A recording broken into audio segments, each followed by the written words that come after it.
का परिचय देना पड़ेगा। ಪದೇ ಪದೇ ತಂದೆ ಪರಿಚಯ ಕೊಡಬೇಕಾಗುತ್ತೆ. जो आते रहेंगे उनको बाबा का परिचय देना पड़ेगा। बार बार क्यों? ಯಾರು ಬರ್ತಾ ಇರ್ತಾರೆ ಅವರಿಗೆಲ್ಲ ತಂದೆ ಪರಿಚಯ ಕೊಡ್ತಾ ಇರಬೇಕು. ಪದೇ ಪದೇ ಯಾಕೆ?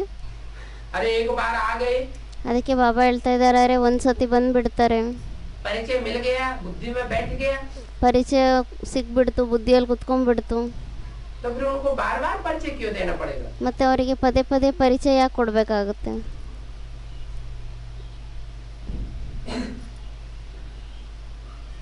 नहीं आया तो ಅರ್ಥ ಆಗ್ಲಿಲ್ವಾ? जब प्रत्यक्षता होगी चैतन्य चित्रों की, ಯಾವಾಗ ಪ್ರತ್ಯಕ್ಷತೆ ಆಗುತ್ತೆ ಚೈತನ್ಯ ಚಿತ್ರಗಳದ್ದು, उस समय महाभारी महाभारत युद्ध का नजारा होगा ಆ ಸಮಯದಲ್ಲಿ ಮಹಾಭಾರಿ ಮಹಾಭಾರತ ಯುದ್ಧದ ದೃಶ್ಯ ಆಗಿರುತ್ತಾ कि शांति का नजारा होगा? ಅಥವಾ ಶಾಂತಿಯ ದೃಶ್ಯ ಆಗಿರುತ್ತಾ? हैं?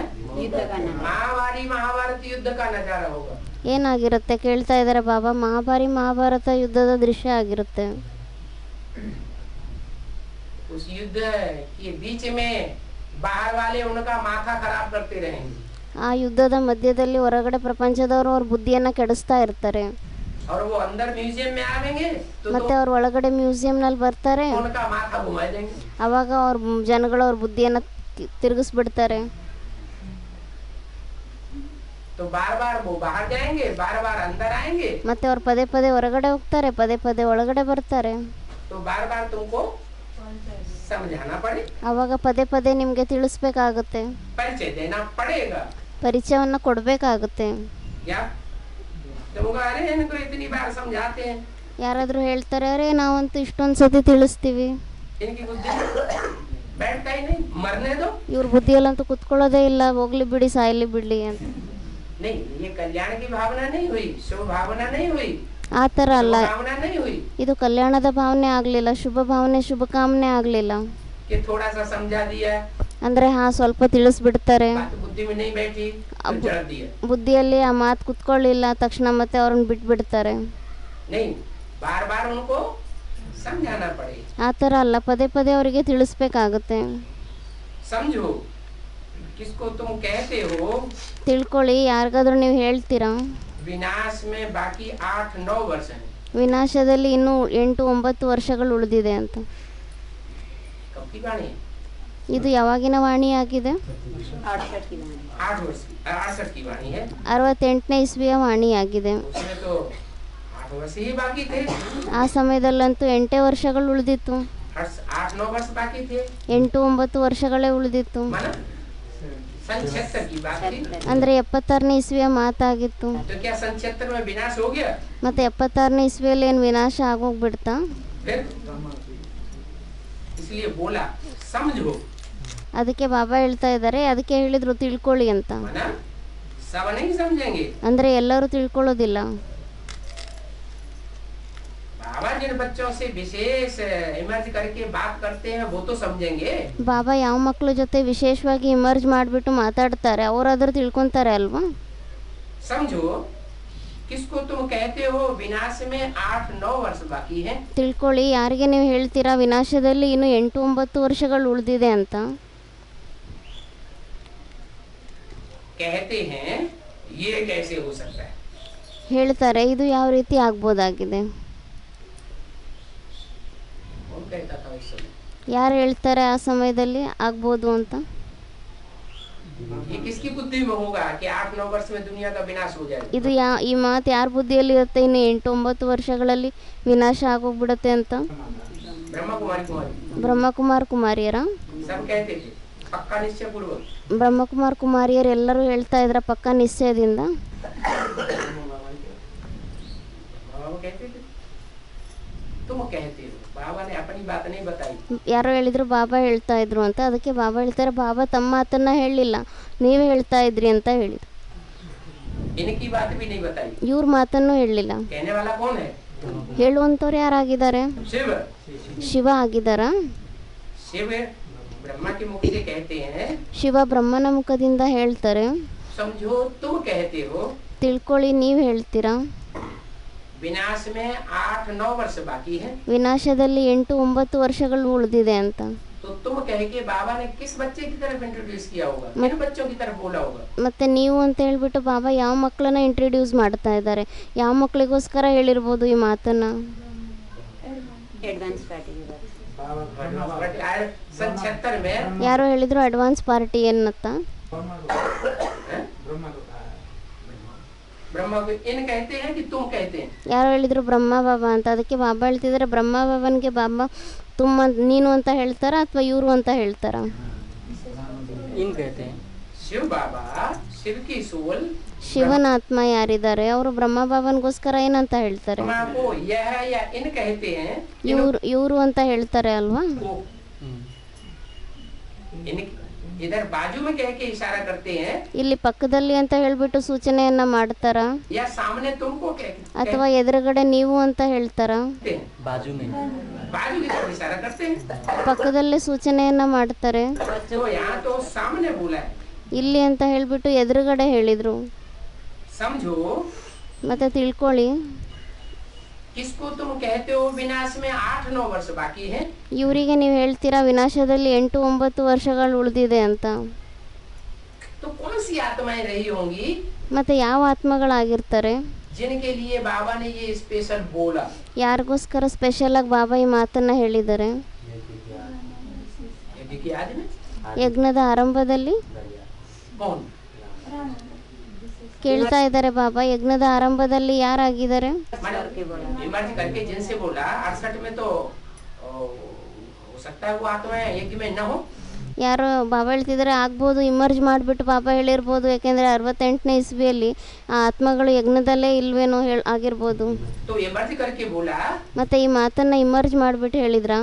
तो 8-9 वर्ष के लिए तुम किसको कहते हो? ಮತ್ತೆ 8-9 ವರ್ಷಗಳಿಗೋಸ್ಕರ ನೀವು ಯಾರಿಗಾದ್ರೂ ಹೇಳ್ತೀರಾ?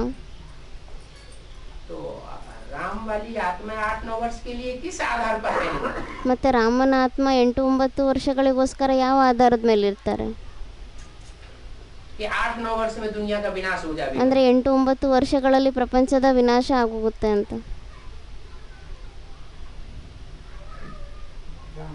100% निश्चय बुद्धि होंगे तब तो कहेंगे कि बाबा ने बोला है मुरली में। तो 100% ನಿಶ್ಚಯ ಬುದ್ಧಿ ಆಗಿದ್ರೆ ಅವಾಗೆ ಹೇಳ್ತಾರೆ ಅಲ್ವಾ, ಬಾಬಾ ಹೇಳಿದ್ದಾರೆ ಮುರಳಿಗಳಲ್ಲಿ, सच्चाई बोला होगा। ಸತ್ಯನೇ ಹೇಳಿರ್ಬೋದು. इसमें हीला हवाला करके और दुधला भी बोलने की तो बात ही नहीं। ಇದರಲ್ಲಿ ಹಗುರವಾಗಿ ಹೇಳುವಂತ ಮಾತು ಅಥವಾ ಕನ್ಫ್ಯೂಸ್ ಆಗುವಂತ ಮಾತಂತೂ ಇಲ್ವೇ ಇಲ್ಲ. क्या बाबा ने जो बोला ब्रह्मा मुख से ब्रह्मं वाक्यम जनार्दनम, ಬಾಬಾ ಏನೇ ಹೇಳಿದ್ದಾರೆ ಬ್ರಹ್ಮನ ಮುಖದಿಂದ, ಅದಕ್ಕೋಸ್ಕರ ಹೇಳ್ತಾರೆ ಅಲ್ವಾ ಬ್ರಹ್ಮಂ ವಾಕ್ಯಂ ಜನಾರ್ದನಂ ಅಂತ. शास्त्रों में भी पढ़ते सुनते आए ಶಾಸ್ತ್ರದಲ್ಲೂ ಸಹ ಓದ್ತಾ ಬಂದಿದ್ದೀವಿ, ಕೇಳ್ತಾ ಬಂದಿದ್ದೀವಿ. है, तो पक्का निश्चय पूर्वक बोलेंगे ಮತ್ತೆ ಪಕ್ಕಾ ನಿಶ್ಚಯದಿಂದ ಹೇಳ್ತಾರ?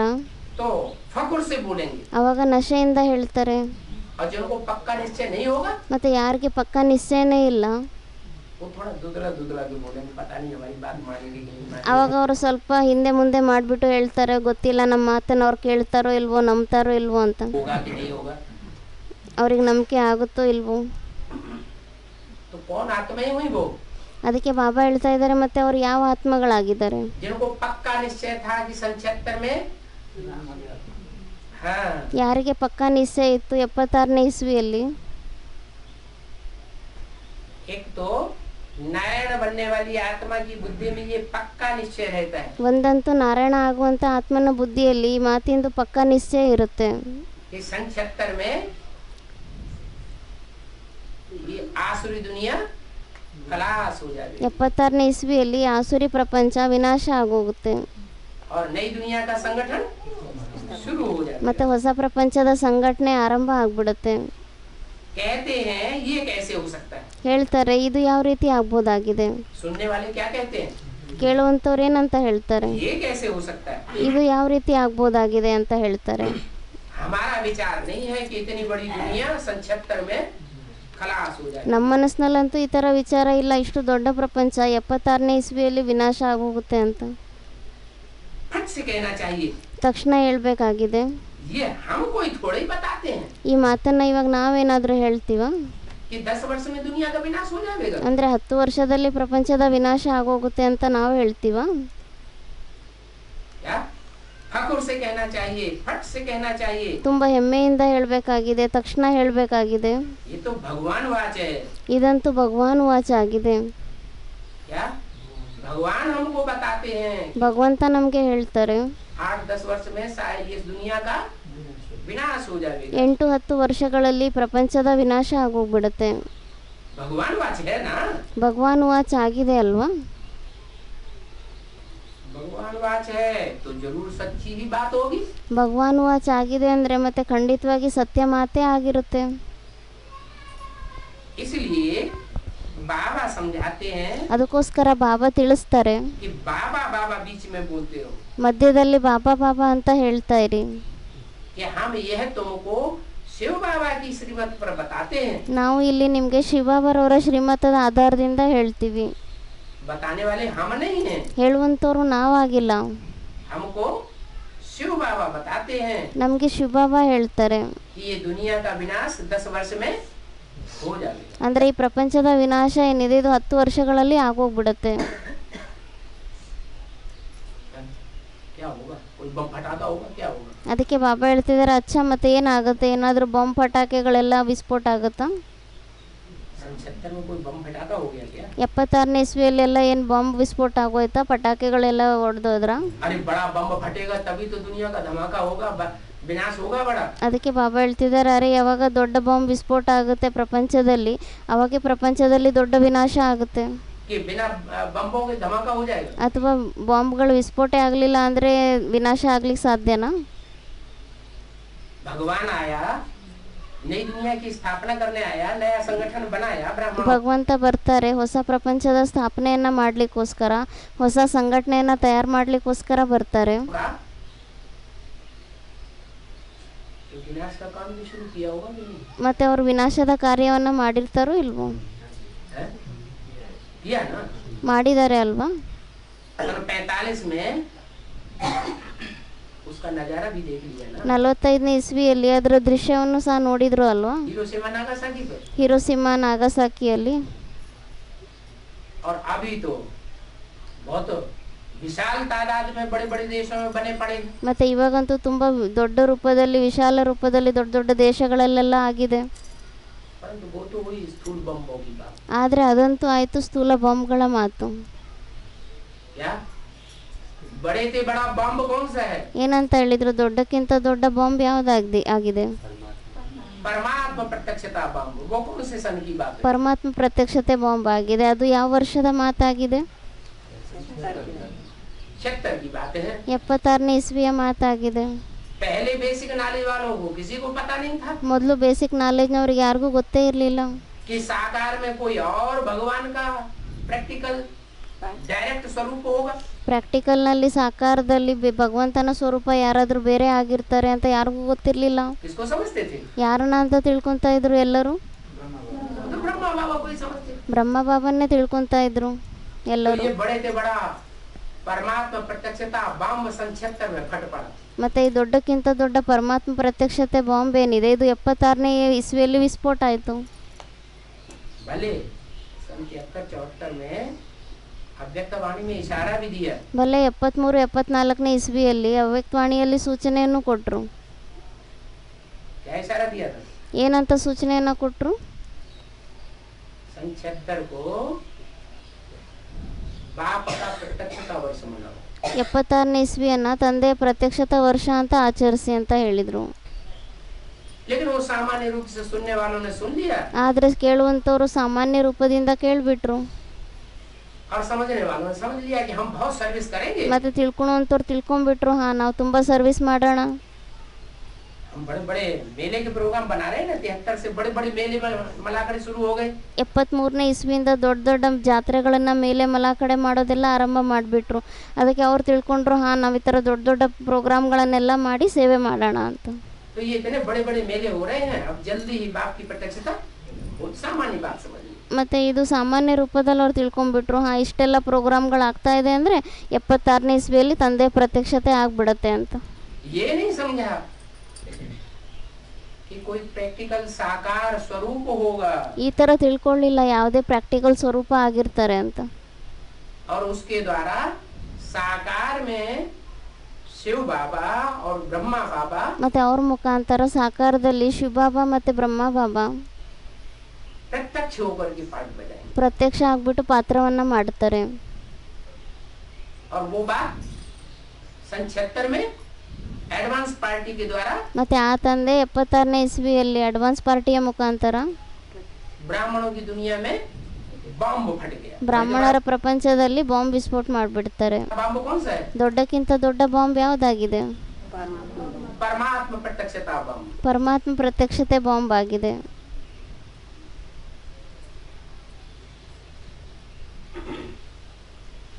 तो बताओ ಅದಕ್ಕೆ ಮತ್ತೆ ಹೇಳಿ, ये बात हम नहीं कहते हैं, ಈ ಮಾತನ್ನ ನಾವು ಹೇಳೋದಿಲ್ಲ, भगवान वाच है. ಇದಂತೂ ಭಗವಾನ್ ವಾಚ್ ಆಗಿದೆ. ये श्रीमत उनकी ही है. ಈ ಶ್ರೀಮತ ಅಂತೂ ಅವ್ರದೇ ಆಗಿದೆ. वो गॉड फादर है ही ट्रुथ. ಆ ಗಾಡ್ ಫಾದರ್ ಅಂತೂ ಟ್ರೂತ್ ಆಗಿದ್ದಾರೆ, ಸತ್ಯ ಆಗಿದ್ದಾರೆ. सारी दुनिया झूठों की है, झूठ खंड है. ಇಡೀ ಪ್ರಪಂಚ ಅಂತೂ ಸುಳ್ಳಿನ ಪ್ರಪಂಚ ಆಗಿದೆ, ಸುಳ್ಳು ಖಂಡ ಆಗಿದೆ. ये कोई सच खंड सतयुग नहीं है. ಇದು ಯಾವುದೇ ಸತ್ಯಖಂಡ ಸತ್ಯುಗ ಆಗಿಲ್ಲ, सारे झूठे हैं. ಎಲ್ಲರೂ ಸುಳ್ಳೇ ಆಗಿದ್ದಾರೆ. और एक शिव बाबा वो हमको बता रहा है कि 10 वर्ष में पुरानी दुनिया का ಮತ್ತೆ ಒಬ್ಬ ಶಿವಬಾಬಾ ಯಾರಿದ್ದಾರೆ ಅವರೇ ಸತ್ಯ ಆಗಿದ್ದಾರೆ. ಅವ್ರು ಬಂದ್ಬಿಟ್ಟು ಇವಾಗ ನಮಗೆ ಹೇಳ್ತಾ ಇದ್ದಾರೆ ಏನಂತ, विनाश हो जाएगा. ಪ್ರಪಂಚದ ವಿನಾಶ ಆಗೋಗುತ್ತೆ ಅಂತ ಹೇಳ್ತಾ ಇದ್ದಾರೆ ಅವ್ರು ಬಂದ್ಬಿಟ್ಟು. तो पहले तो बाप का परिचय जरूर देना पड़े कि वो एक ही सत्य है. ಮತ್ತೆ ಮೊಟ್ಟ ಮೊದಲು ಒಬ್ಬ ತಂದೆಯ ಪರಿಚಯವನ್ನೇ ಮೊದಲು ಕೊಡಬೇಕಾಗತ್ತೆ, ಅವರೊಬ್ಬರೇ ಸತ್ಯ ಆಗಿದ್ದಾರೆ, बाकी सब झूठे हैं. ಮಿಕ್ಕದವರೆಲ್ಲ ಸುಳ್ಳಾಗಿದ್ದಾರೆ.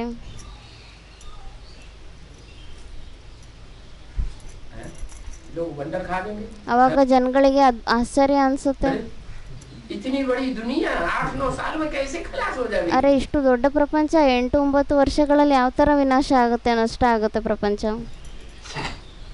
और यही सच्चा बताते हैं और बाकी सब झूठा बताते हैं. ಇದೇ ಸತ್ಯ ಅಂತ ಹೇಳ್ತಾರೆ, ಮಿಕ್ಕದೆಲ್ಲ ಸುಳ್ಳು ಅಂತ ಹೇಳ್ತಾರೆ.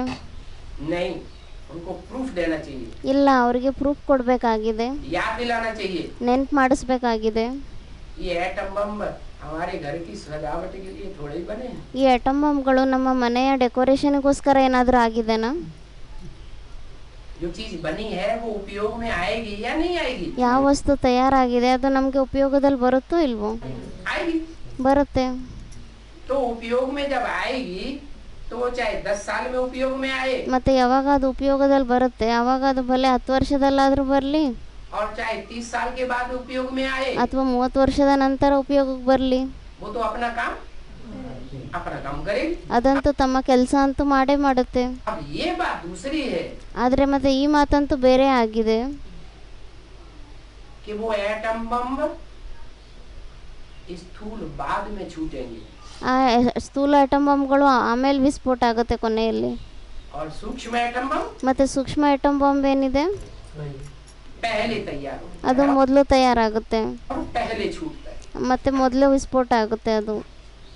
तो ये बड़े से बड़ा परमात्मा प्रत्यक्षता बम है. ಮತ್ತೆ ಇದು ದೊಡ್ಡಕ್ಕಿಂತ ದೊಡ್ಡ ಪರಮಾತ್ಮ ಪ್ರತ್ಯಕ್ಷತೆ ಬಾಂಬ್ ಆಗಿದೆ, जिसके लिए घोषणा बाबा ने की थी.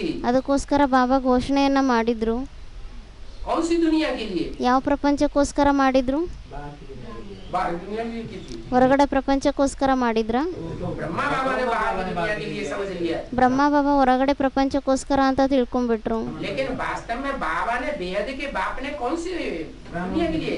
ಆದರೆ ತಂದೆ ಯಾರಿದ್ದಾರೆ, ಬೇಹದ್ದಿನ ತಂದೆ ಬಾಬಾ, तो ಅವರು ಯಾವ ಸಮಯಕ್ಕೋಸ್ಕರ ಸೂಚನೆಯನ್ನ ಕೊಟ್ಟಿದ್ರು? बेहद ब्राह्मणों की दुनिया के लिए ये घोषणा की थी. ಬೇಹದ್ದಿನಲ್ಲಿ ಬ್ರಾಹ್ಮಣರ ಪ್ರಪಂಚಕ್ಕೋಸ್ಕರ ಈ ಘೋಷಣೆಯನ್ನ ಮಾಡಿದ್ರು. ये बेहद ब्राह्मणों की दुनिया में ಅಂದ್ರೆ ಈ ಬೇಹದ್ದಿನಲ್ಲಿ ಬ್ರಾಹ್ಮಣರ ಪ್ರಪಂಚದಲ್ಲಿ कुंभकर्ण जैसे ढेर के ढेर आतताई ब्राह्मण घुस पड़े हैं. ಯಾರು ರಾವಣ ಮತ್ತೆ ಕುಂಭಕರ್ಣ ತರ ತುಂಬಾ ಆದತಾಯಿ ಅತ್ಯಾಚಾರಿ ಬ್ರಾಹ್ಮಣರು ನುಗ್ಬಿಟ್ಟಿದ್ದಾರೆ. जिन्होंने ब्रह्मा बाबा जैसी श्रेष्ठ आत्मा का भी हार्ट फेल कर दिया. ಅವರು ಬ್ರಹ್ಮ ಬಾಬನ್ ತರ ಶ್ರೇಷ್ಠ ಆತ್ಮಂದು ಸಹ ಹಾರ್ಟ್ ಫೇಲ್ ಮಾಡ್ಬಿಡ್ತಾರೆ. ये ब्राह्मणों की दुनिया में सन 76 में ಇದು ಬ್ರಾಹ್ಮಣರ ಪ್ರಪಂಚದಲ್ಲಿ 76ನೇ ಇಸ್ವಿಯಲ್ಲಿ विनाश शुरू हो जाएगा. ವಿನಾಶ ಆರಂಭ ಆಗೋಗ್ಬಿಡುತ್ತೆ. बड़े से बड़ा धमाका होने वाला है. ದೊಡ್ಡಕ್ಕಿಂತ ದೊಡ್ಡ ವಿಸ್ಫೋಟ ಆಗಬೇಕಾಗಿದೆ. तो उसके लिए बाप का परिचय पहले पहले जरूर देना पड़ता है। ಮತ್ತು ಅದಕ್ಕೋಸ್ಕರ ತಂದೆ ಪರಿಚಯವನ್ನು ಮೊಟ್ಟ ಮೊದಲು ಕೊಡಬೇಕಾಗುತ್ತೆ. इसलिए बाबा ने कहा है ಅದಕ್ಕೋಸ್ಕರ ಬಾಬಾ ಹೇಳಿದ್ದಾರೆ हर एक चित्र में लिख दो। ಪ್ರತಿಯೊಂದು ಚಿತ್ರದಲ್ಲಿ ಬರೆದ್ಬಿಡಿ. क्या जो भी चित्र हम दिखाएं क्या लिख दो? ಅಂದರೆ ಯಾವುದೇ ಚಿತ್ರಗಳನ್ನು ನಾವು ತೋರಿಸ್ತೀವಿ ಅದರಲ್ಲಿ ಬರೆದ್ಬಿಡಿ. ಏನು ಬರೆದ್ಬಿಡ್ಬೇಕು? भगवान वाच। ಭಗವಾನ್ ವಾಚ್ ಅಂತ ಬರಿಬೇಕು. चित्र में लिख दो भगवान वाच। जड़ चित्र में ही लिख दे या चैतन्य चित्रों में लिखा हुआ हो? ಅದಕ್ಕೆ ಬಾಬಾ ಹೇಳ್ತಿದ್ದಾರೆ ಜಡ ಚಿತ್ರಗಳಲ್ಲಿ ಬರ್ದಿರ್ಬೇಕಾ ಭಗವಾನ್ ವಾಚ್ ಅಂತ ಅಥವಾ ಚೈತನ್ಯ ಚಿತ್ರಗಳಲ್ಲಿ ಬರ್ದಿರ್ಬೇಕಾ ಭಗವಾನ್ ವಾಚ್ ಅಂತ? हाँ, चैतन्य चित्रों का जब परिचय दें ಯಾವಾಗ ನಾವು ಚೈತನ್ಯ ಚಿತ್ರಗಳ ಪರಿಚಯವನ್ನು ಕೊಡ್ತೀವಿ तो ये बताते जाएं ಅವಾಗ ಈ ಮಾತನ್ನ ಹೇಳ್ತಾ ಹೋಗ್ಬೇಕು. इन चित्रों को बनवाने वाला भगवान स्वयं है। ಈ ಚಿತ್ರಗಳನ್ನ ತಯಾರು ಮಾಡಿಸುವಂತವರು ಸ್ವಯಂ ಭಗವಂತ ಆಗಿದ್ದಾರೆ. वो भगवान ही इन चित्रों के द्वारा संसार में प्रत्यक्ष होता है। ಆ ಭಗವಂತನೇ ಈ ಚಿತ್ರಗಳ ಮುಖಾಂತರ ಪ್ರಪಂಚದಲ್ಲಿ ಪ್ರತ್ಯಕ್ಷ ಆಗ್ತಾರೆ. ये तो एक्यूरेट बता देंगे। ಇವರಂತೂ ಅಕ್ಯುರೇಟ್ ಆಗಿ ಹೇಳ್ತಾರೆ. हम थोड़े ही जानते थे ನಾವೇನಾದ್ರೂ ತಿಳ್ಕೊಂತಾ ಇದ್ವಾ कि दुनिया खलास होने वाली है और नई दुनिया आने वाली है। ಅಂದ್ರೆ ಈ ಪ್ರಪಂಚ ನಷ್ಟ ಆಗುವಂತದ್ದಾಗಿದೆ ಮತ್ತೆ ಹೊಸ ಪ್ರಪಂಚ ಬರಬೇಕಾಗಿದೆ ಅಂತ ತಿಳ್ಕೊಂತಾ ಇದ್ವಾ? बाप ने बताया तब हम श्रीमत पर कहते हैं। ಯಾವಾಗ ತಂದೆ ಹೇಳ್ತಾರೆ ಅವಾಗ ನಾವು ಶ್ರೀಮತದಂತೆ ಹೇಳ್ತೀವಿ. ये 8-9 वर्ष हैं, ಇನ್ನು 8-9 ವರ್ಷಗಳು ಉಳಿದಿದೆ ಅಂತ कब कब अखबार में भी डालते हैं। ಒಂದೊಂದ್ಸತಿ ನ್ಯೂಸ್ ಪೇಪರ್ಗಳಲ್ಲೂ ಸಹ ಹಾಕ್ತಾರೆ. फलाने ने 9-10 वर्ष में दुनिया के विनाश की घोषणा की है। ಅಂದರೆ ಈ ನ್ಯೂಸ್ ಪೇಪರ್ಗಳಲ್ಲೆಲ್ಲ ಕೆಲವರು ಹಾಕ್ತಾರೆ ಈ ವ್ಯಕ್ತಿ ಯಾರಿದ್ದಾರೆ ಇವರು ಈ ಘೋಷಣೆಯನ್ನ ಮಾಡಿದ್ದಾರೆ ಇನ್ನು 9-10 ವರ್ಷಗಳಲ್ಲಿ ವಿನಾಶ ಆಗೋಗುತ್ತೆ ಅಂತ कहते हैं विनाश जल्दी ही होने वाला है। ಹೇಳ್ತಾರೆ ವಿನಾಶ ಬೇಗನೆ ಆಗಬೇಕಾಗಿದೆ ಅಂತ. अब तुम हो बाप के बच्चे, ಇವಾಗ ನೀವಂತೂ ಆಗಿದ್ದೀರಾ ತಂದೆಯ ಮಕ್ಕಳು. बच्चे भी हो स्टूडेंट भी हो। ನೀವು ಮಕ್ಕಳು ಆಗಿದ್ದೀರಾ ಸ್ಟೂಡೆಂಟ್ಸ್ ಸಹ ಆಗಿದ್ದೀರಾ. प्रजापिता ब्रह्मा कुमार कुमारियां तो बेहद के हैं ना। ಪ್ರಜಾಪಿತ ಬ್ರಹ್ಮಕುಮಾರ್ ಕುಮಾರಿಯರಂತೂ ಬೇಹದ್ದಿನವರಾಗಿದ್ದಾರೆ ಅಲ್ವಾ? जो घोषणा कर रहे हैं ಯಾರು ಘೋಷಣೆಯನ್ನ ಮಾಡ್ತಾ ಇದ್ದಾರೆ कि 9-10 वर्ष में दुनिया का विनाश हो जाएगा। 9-10 ವರ್ಷಗಳಲ್ಲಿ ಪ್ರಪಂಚದ ವಿನಾಶ ಆಗುತ್ತೆ ಅಂತ ಯಾರು ಘೋಷಣೆಯನ್ನ ಮಾಡ್ತಾ ಇದ್ದಾರೆ वो प्रजापिता ब्रह्मा कुमार कुमारियां हद के हैं ಆ ಪ್ರಜಾಪಿತ ಬ್ರಹ್ಮಕುಮಾರ್ ಕುಮಾರಿಯವರು ಹದ್ದಿನವರಾಗಿದ್ದಾರ या बेहद के हैं? ಅಥವಾ ಬೇಹದ್ದಿನವರಾಗಿದ್ದಾರ? बेहद के हैं। ಬೇಹದ್ದಿನವರೇ ಆಗಿದ್ದಾರೆ. हद की बातें नहीं करते हैं। ಅವರು ಹದ್ದಿನ ಮಾತನ್ನ ಮಾತಾಡೋದಿಲ್ವಾ? ऐसी बातें करते हैं। ಅವ್ರು ಯಾವ ತರ ಮಾತನ್ನ ಮಾತಾಡ್ತಾರೆ? बेहद का बाप भी बेहद के बच्चों से बेहद की बातें करता है ಬೇಹದ್ದಿನ ತಂದೆನೂ ಸಹ ಬೇಹದ್ದಿನ ಮಕ್ಕಳ ಜೊತೆ ಬೇಹದ್ದಿನ ಮಾತೇ ಮಾತಾಡ್ತಾರೆ. और बच्चे भी बेहद की बातें बेहद में समझाते हैं। ಮತ್ತೆ ಮಕ್ಕಳು ಸಹ ಬೇಹದ್ದಿನ ಮಾತನ್ನ ಬೇಹದ್ದಿನಲ್ಲೇ ತಿಳಿಸ್ತಾರೆ. तुम बतावेंगे ಮತ್ತೆ ನೀವು ಹೇಳ್ತೀರಾ हम बेहद बाप के बच्चे हैं। ನಾವಂತೂ ಬೇಹದ್ದಿನ ತಂದೆ ಮಕ್ಕಳಾಗಿದ್ದೀವಿ ಅಂತ. वही पतित पावन ज्ञान का सागर है। ಅವರೇ ಪತಿತ್ ಪಾವನ ಜ್ಞಾನದ ಸಾಗರ ಆಗಿದ್ದಾರೆ. क्या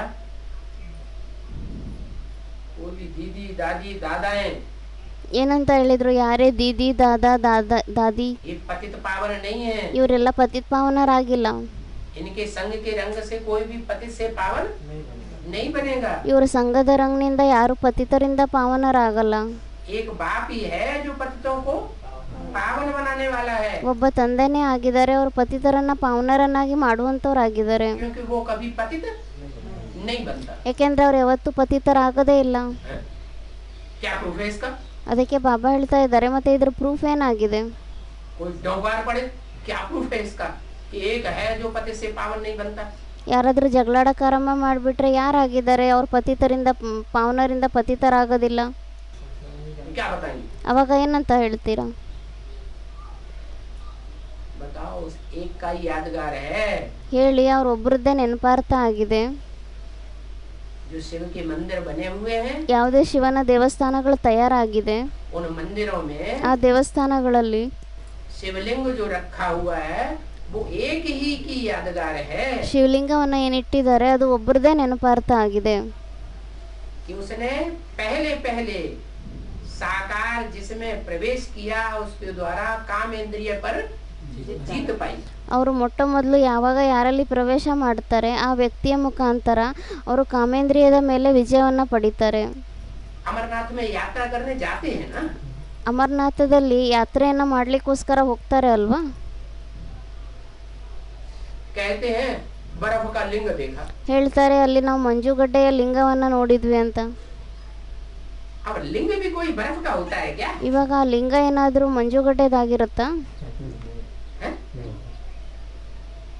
अमरनाथ में बर्फ का लिंग खड़ा देखा। ಅಮರನಾಥದಲ್ಲಿ ಮಂಜುಗಡ್ಡೆಯ ಲಿಂಗವನ್ನು ನಿಂತಿರೋದನ್ನ ನೋಡಿದ್ವಿ ಅಂತ ಹೇಳ್ತಾರೆ. लिंग जब खड़ा होता है तो गर्मी होती है या ठंडा होता है? ಅದಕ್ಕೆ ಬಾಬಾ ಹೇಳ್ತಿದ್ದಾರೆ ಲಿಂಗ ಯಾವಾಗ ನಿಂತಿರುತ್ತೆ ಅವಾಗ ಅದರಲ್ಲಿ ಉಷ್ಣತೆ ಇರುತ್ತಾ ಅಥವಾ ತಣ್ಣಗಿರುತ್ತಾ? गर्मी होती है। ಅವಾಗ ಅದರಲ್ಲಿ ಉಷ್ಣತೆ ಇರುತ್ತೆ. तो हद की बात है बेहद की बात है। ಮತ್ತೆ ಇದು ಹದ್ದಿನ ಮಾತಾಗಿದೆನಾ ಅಥವಾ ಬೇಹದ್ದಿನ ಮಾತಾಗಿದೆನಾ? ये बेहद समझने की बात है। ಇದು ಬೇಹದ್ದಿನ ತಿಳ್ಕೊಳ್ಳುವಂತ ಮಾತಾಗಿದೆ. योग बल से कर्मेंद्रियां शीतल हो जाएंगी। ಯೋಗ ಬಲದಿಂದ ಕರ್ಮೇಂದ್ರಿಯಗಳು ಶೀತಲ ಆಗೋಗುತ್ತೆ. तो कोई की तो शीतल हुई होंगी पहले। ಮತ್ತೆ ಯಾರ್ದಾದ್ರೂ ಮೊದಲು ಶೀತಲ ಆಗಿರುತ್ತೆ ಅಲ್ವಾ. जो अपनी कर्मेंद्रियों को पहले पहले जीतता है ಯಾರು ತಮ್ಮ ಕರ್ಮೇಂದ್ರಿಯಗಳನ್ನ ಮೊಟ್ಟ ಮೊದಲು ಗೆಲ್ತಾರೆ उसका नाम शिव शंकर भोलेनाथ कहा जाता है। ಅವ್ರ ಹೆಸರನ್ನ ಶಿವಶಂಕರ್ ಭೋಲೆನಾಥ್ ಅಂತ ಹೇಳಲಾಗುತ್ತೆ. शिव के साथ शंकर का ही नाम जोड़ा जाता है ಶಿವನ ಜೊತೆ ಶಂಕರನ ಹೆಸರನ್ನೇ ಸೇರಿಸಲಾಗುತ್ತೆ. और कोई 33 करोड़ देवताओं का नाम नहीं जोड़ा जाता। ಬೇರೆ ಯಾವುದೇ 33 ಕೋಟಿ ದೇವತೆಗಳಿದ್ದಾರೆ ಅವ್ರ ಹೆಸರನ್ನ ಸೇರಿಸೋದಿಲ್ಲ. तो वही एवर प्योर परमपिता परमात्मा शिव है ಮತ್ತೆ ಅವರೇ ಎವರ್ ಪ್ಯೂರ್ ಪರಂಪಿತ ಪರಮಾತ್ಮ ಶಿವ ಆಗಿದ್ದಾರೆ. जो शंकर में प्रवेश करके ಅವರು ಶಂಕರನಲ್ಲಿ ಪ್ರವೇಶ ಮಾಡಿಬಿಟ್ಟು सारी दुनिया की विषय वासनाओं को संग के रंग से पी जाता है। ಇಡೀ ಪ್ರಪಂಚದ ವಿಷಯ ವಾಸನೆ ಏನಿದೆ ಅದನ್ನ ಕುಡಿದು ಬಿಡ್ತಾರೆ. वही एक पतित पावन है। ಅವರೇ ಒಬ್ರು ಪತಿತ್ ಪಾವನ ಆಗಿದ್ದಾರೆ. एक पतित पावन है उसे बिंदी कहेंगे ಮತ್ತೆ ಅವರು ಒಬ್ರು ಪತಿತ್ ಪಾವನ ಯಾರಾಗಿದ್ದಾರೆ ಅವರಿಗೆ ಬಿಂದಿ ಅಂತ ಹೇಳಲಾಗುತ್ತಾ या साकार में कहेंगे? ಅಥವಾ ಸಾಕಾರದಲ್ಲಿ ಅಂತ ಹೇಳಲಾಗುತ್ತಾ? बिंदी बिंदी बिंदी बिंदी कौन सी बिंदी पतित पावन है कैसे पहचानेंगे? ಎಲ್ಲ ಆತ್ಮಗಳು ಬಿಂದಿ ಬಿಂದಿ ಬಿಂದಿನೇ ಆಗಿದ್ದಾರೆ. ಮತ್ತೆ ಆ ಒಬ್ರು ಪತಿತ್ ಪಾವನ ಯಾರು ಬಿಂದಿ ಆಗಿದ್ದಾರೆ ಯಾವ ತರ ಗುರುತಿಸ್ಕೊಂತೀರಾ? पहचानेंगे? ಗೊತ್ತಾಗುತ್ತಾ? ಗುರುತಿಸ್ಕೊಂತೀರಾ? नहीं पहचान में आवेगी। ಗುರುತಿಸ್ಲಿಕ್ಕೆ ಆಗೋದಿಲ್ಲ. बिंदी बिंदी तो सब एक जैसी मालूम पड़ेंगे। ಯಾಕೆಂದ್ರೆ ಎಲ್ಲ ಆತ್ಮಗಳ ಬಿಂದಿ ಬಿಂದಿತು ಒಂದೇ ತರ ಕಾಣಿಸುತ್ತೆ. बिंदी जब मूर्ति में ಆ ಬಿಂದಿ ಯಾವಾಗ ಮೂರ್ತಿಯಲ್ಲಿ मूर्त में पार्ट बजावे ಮೂರ್ತಿ ಅಂದ್ರೆ ಸಾಕಾರ ಅವರಲ್ಲಿ ಯಾವಾಗ ಪಾತ್ರವನ್ನ ಮಾಡ್ತಾರೆ ಆ ಬಿಂದಿ तब पता चले ಅವಾಗ ಗೊತ್ತಾಗುತ್ತೆ ये चैतन्य मूर्ति है। ಅಂದ್ರೆ ಇದು ಚೈತನ್ಯ ಮೂರ್ತಿ ಆಗಿದೆ ಅಂತ. चैतन्य कर्मेंद्रियों द्वारा ऐसा पार्ट बजाती है ಚೈತನ್ಯ ಕರ್ಮೇಂದ್ರಿಯಗಳ ಮುಖಾಂತರ ಅವ್ರು ಈ ರೀತಿ ಪಾತ್ರವನ್ನ ಮಾಡ್ತಾರೆ. पार्ट और दुनिया में कोई बजा ही नहीं सके जिसकी ಅಂದ್ರೆ ಆ ತರ ಪಾತ್ರವನ್ನ ಪ್ರಪಂಚದಲ್ಲಿ ಬೇರೆ ಯಾರು ಮಾಡ್ಲಿಕ್ಕೆ ಸಾಧ್ಯನೇ ಇಲ್ಲ. याद मंदिरों में ಅದರ ನೆನಪಾರ್ಥ ಏನಿದೆ ಭಕ್ತಿ ಮಾರ್ಗದಲ್ಲಿ ದೇವಸ್ಥಾನಗಳಲ್ಲಿ रखी हुई है। ಇಟ್ಟಿದ್ದಾರೆ. बाप कहते हैं तुम सब पार्वतियां। ತಂದೆ ಹೇಳ್ತಾರೆ ನೀವೆಲ್ಲರೂ ಪಾರ್ವತಿಯರಾಗಿದ್ದೀರಾ. वो एक पार्वती की बात नहीं है। ಮತ್ತೆ ಯಾವುದೇ ಒಬ್ಬ ಪಾರ್ವತಿಯ ಮಾತಲ್ಲ. मना जो भी बच्चे बाप के कनेक्शन में आते हैं ಅಂದ್ರೆ ಯಾವುದೇ ಮಕ್ಕಳು ತಂದೆಯ ಕನೆಕ್ಷನ್ ಅಲ್ಲಿ ಬರ್ತಾರೆ संबंध में आते हैं ಸಂಪರ್ಕದಲ್ಲಿ ಬರ್ತಾರೆ वो पतित से पावन बनते हैं। ಅವರು ಪತಿತರಿಂದ ಪಾವನರಾಗ್ತಾರೆ. संग के रंग में आने से ही पतित से पावन बनते हैं ಸಂಘದ ರಂಗನಲ್ಲಿ ಬರೋದ್ರಿಂದಾನೇ ಅವರು ಪತಿತರಿಂದ ಪಾವನರಾಗ್ತಾರೆ. और संग के रंग में आने से ही पावन से पतित। ಮತ್ತೆ ಸಂಘದ ರಂಗನಲ್ಲಿ ಬರೋದ್ರಿಂದಾನೇ ಪಾವನರಿಂದ ಪತಿತರು ಆಗ್ತಾರೆ ಪತಿತರಿಂದ ಪಾವನರು ಆಗ್ತಾರೆ. अनेकों के संग के रंग में आने से वैश्य बनते हैं ಅನೇಕರ ಸಂಘದ ರಂಗನಲ್ಲಿ ಬರೋದ್ರಿಂದ ವೈಶ್ಯರಾಗ್ತಾರೆ पतित बनते हैं। ಪತಿತರಾಗ್ತಾರೆ. एक के संग के रंग में आने से ಒಬ್ಬರ ಸಂಘದ ರಂಗನಲ್ಲಿ ಬರೋದ್ರಿಂದ पावन बनते हैं। ಪಾವನರಾಗ್ತಾರೆ. पहले ये बात पक्का कराओ ಮೊದಲು ಈ ಮಾತನ್ನ ಪಕ್ಕಾ ಮಾಡಿಸಿ क्या कि एक ही पतित पावन है ಏನಂತ ಒಬ್ಬರೇ ಪತಿತ್ ಪಾವನ ಆಗಿದ್ದಾರೆ. और ये ढेर के ढेर जो गुरु बन करके बैठे हैं शिवो हम कह के बैठ जाते हैं। ಮತ್ತು ಯಾರು ಇಷ್ಟೊಂದು ಜಾಸ್ತಿ ಜನಗಳು ಗುರುಗಳಾಗ್ಬಿಟ್ಟು ಕೂತ್ಕೊಂಡಿದ್ದಾರೆ, ಸ್ವಯಂಗೆ ಭಗವಂತ ಅಂತ ಹೇಳ್ತಾರೆ, ಶಿವೋಹಂ ಅಂತ ಹೇಳ್ತಾರೆ, शिवो हम ब्रह्मास्मि, ಶಿವೋಹಂ ಅಂತ ಹೇಳ್ತಾರೆ, ಬ್ರಹ್ಮ ಅಸ್ಮಿ ಅಂತ ಹೇಳ್ತಾರೆ, मैं ब्रह्मा हूँ। ನಾನೇ ಬ್ರಹ್ಮ ಆಗಿದ್ದೀನಿ. ये ढेर के ढेर पतित पावन नहीं हो ಮತ್ತೆ सकते। ಇಷ್ಟೊಂದು ಜಾಸ್ತಿ ಜನಗಳು ಪತಿತ ಪಾವನರಾಗಲಿಕ್ಕೆ ಸಾಧ್ಯ ಇಲ್ಲ. अनेकों से दुनिया पतित बनी है, अनेकों के संग के रंग से, ಅನೇಕರಿಂದ ಅನೇಕರ ಸಂಘದ ರಂಗ್ನಿಂದ ಪ್ರಪಂಚ ಪತಿತ ಆಗಿದೆ. और एक के संग के रंग से ಮತ್ತೆ ಒಬ್ಬರ ಸಂಘದ ರಂಗ್ನಿಂದ पावन बनती है। ಪಾವನರಾಗ್ತಾರೆ. तो पहले ये बात पक्का करके फिर आगे बढ़ाना चाहिए। ಮತ್ತೆ ಮೊದಲು ಈ ಮಾತನ್ನ ಪಕ್ಕಾ ಮಾಡ್ಕೊಂಡ್ಬಿಟ್ಟು ಆಮೇಲೆ ಮುಂದೆ ಹೋಗ್ಬೇಕಾಗಿದೆ. यही बात बुद्धि में नहीं बैठती है, ಮತ್ತೆ ಈ ಮಾತೆ ಬುದ್ಧಿಯಲ್ಲಿ ಕುತ್ಕೊಳ್ಳೋದಿಲ್ಲ.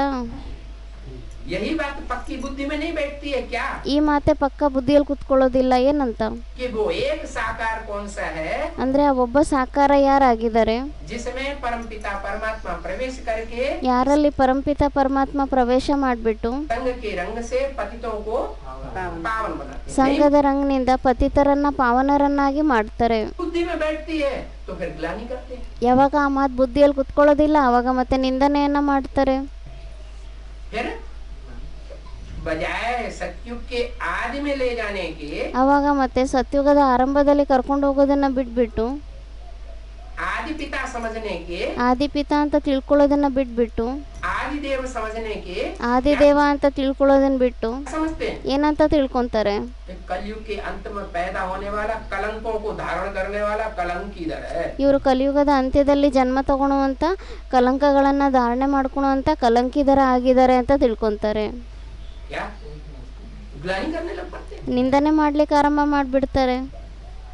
शिव बाबा ने कहा है, ಶಿವಬಾಬಾ ಹೇಳಿದ್ದಾರೆ, यादव कौरव आदि विनाशकाले विपरीत बुद्धि ಯಾದವರು ಕೌರವರು ಯಾರೇ ಇದ್ದಾರೆ ಅವರೆಲ್ಲ ಏನಾಗುತ್ತೆ ವಿನಾಶಕಾಲೆ ವಿಪರೀತ ಬುದ್ಧಿ ಆಗ್ತಾರೆ, विनश्यति।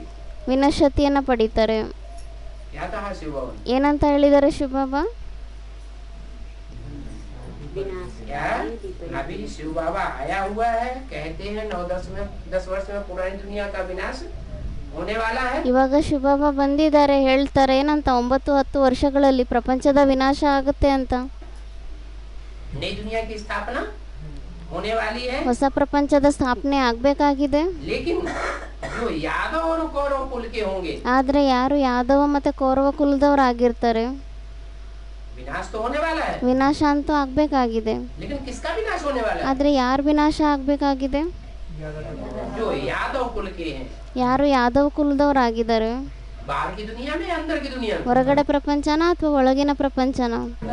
ब्राह्मणों की अंदर की दुनिया में जो यादव कुल के हैं, माने ಬ್ರಾಹ್ಮಣರ ಒಳಗಿನ ಪ್ರಪಂಚದಲ್ಲಿ ಯಾರು ಯಾದವ ಕುಲದವ್ರು ಆಗಿದ್ದಾರೆ, क्रिश्चियन है, इस्लामी है, बौद्धि ಅಂದ್ರೆ है, ಕ್ರಿಶ್ಚಿಯನ್ ಇದ್ದಾರೆ, ಇಸ್ಲಾಮಿ ಇದ್ದಾರೆ, ಬೌದ್ಧಿ ಇದ್ದಾರೆ, ये सब यादव हैं। ಇವರೆಲ್ಲ ಯಾದವರೇ ಆಗಿದ್ದಾರೆ.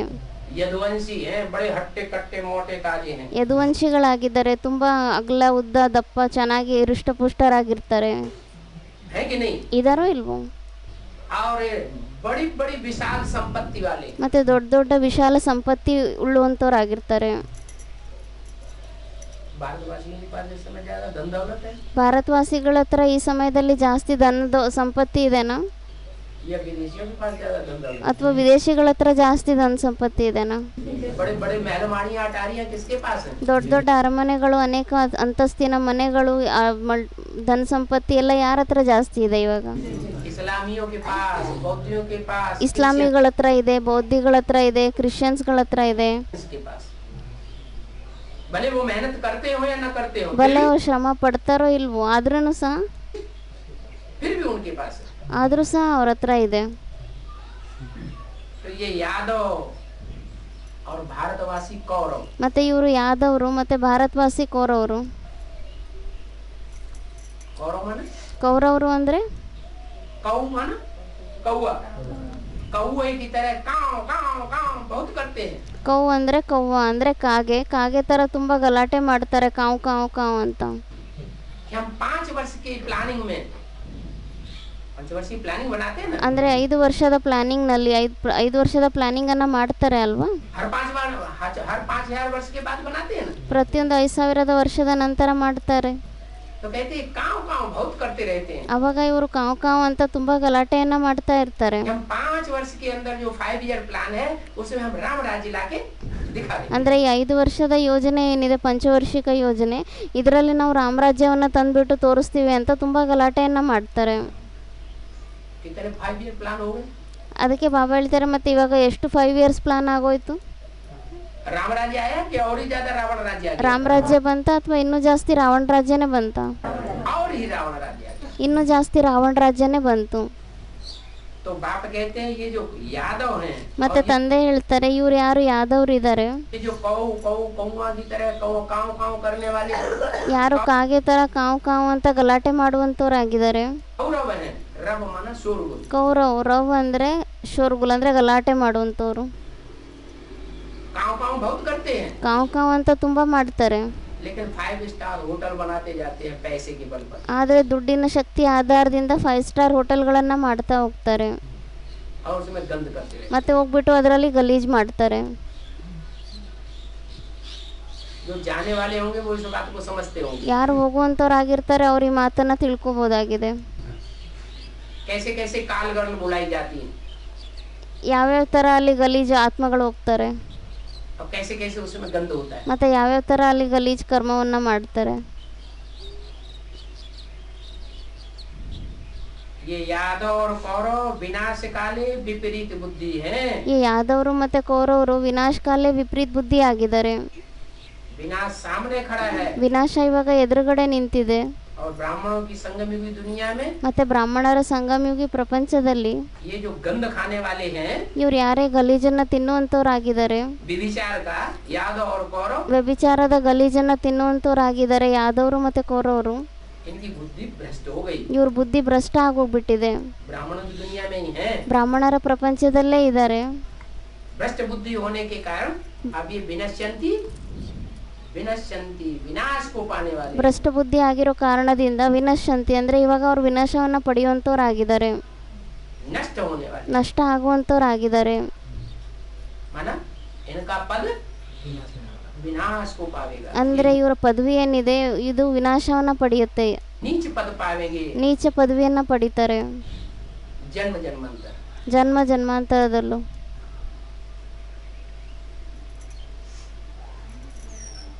आगे चल के शिव बाबा नाम लेते रहेंगे। ಮುಂದೆ ಬರುವಂತ ಸಮಯದಲ್ಲಿ ಶಿವಬಾಬಾ ಹೆಸರುಗಳನ್ನ ತಗೊಂತಾ ಇರ್ತಾರೆ. क्या कहा? कौन कौरव है?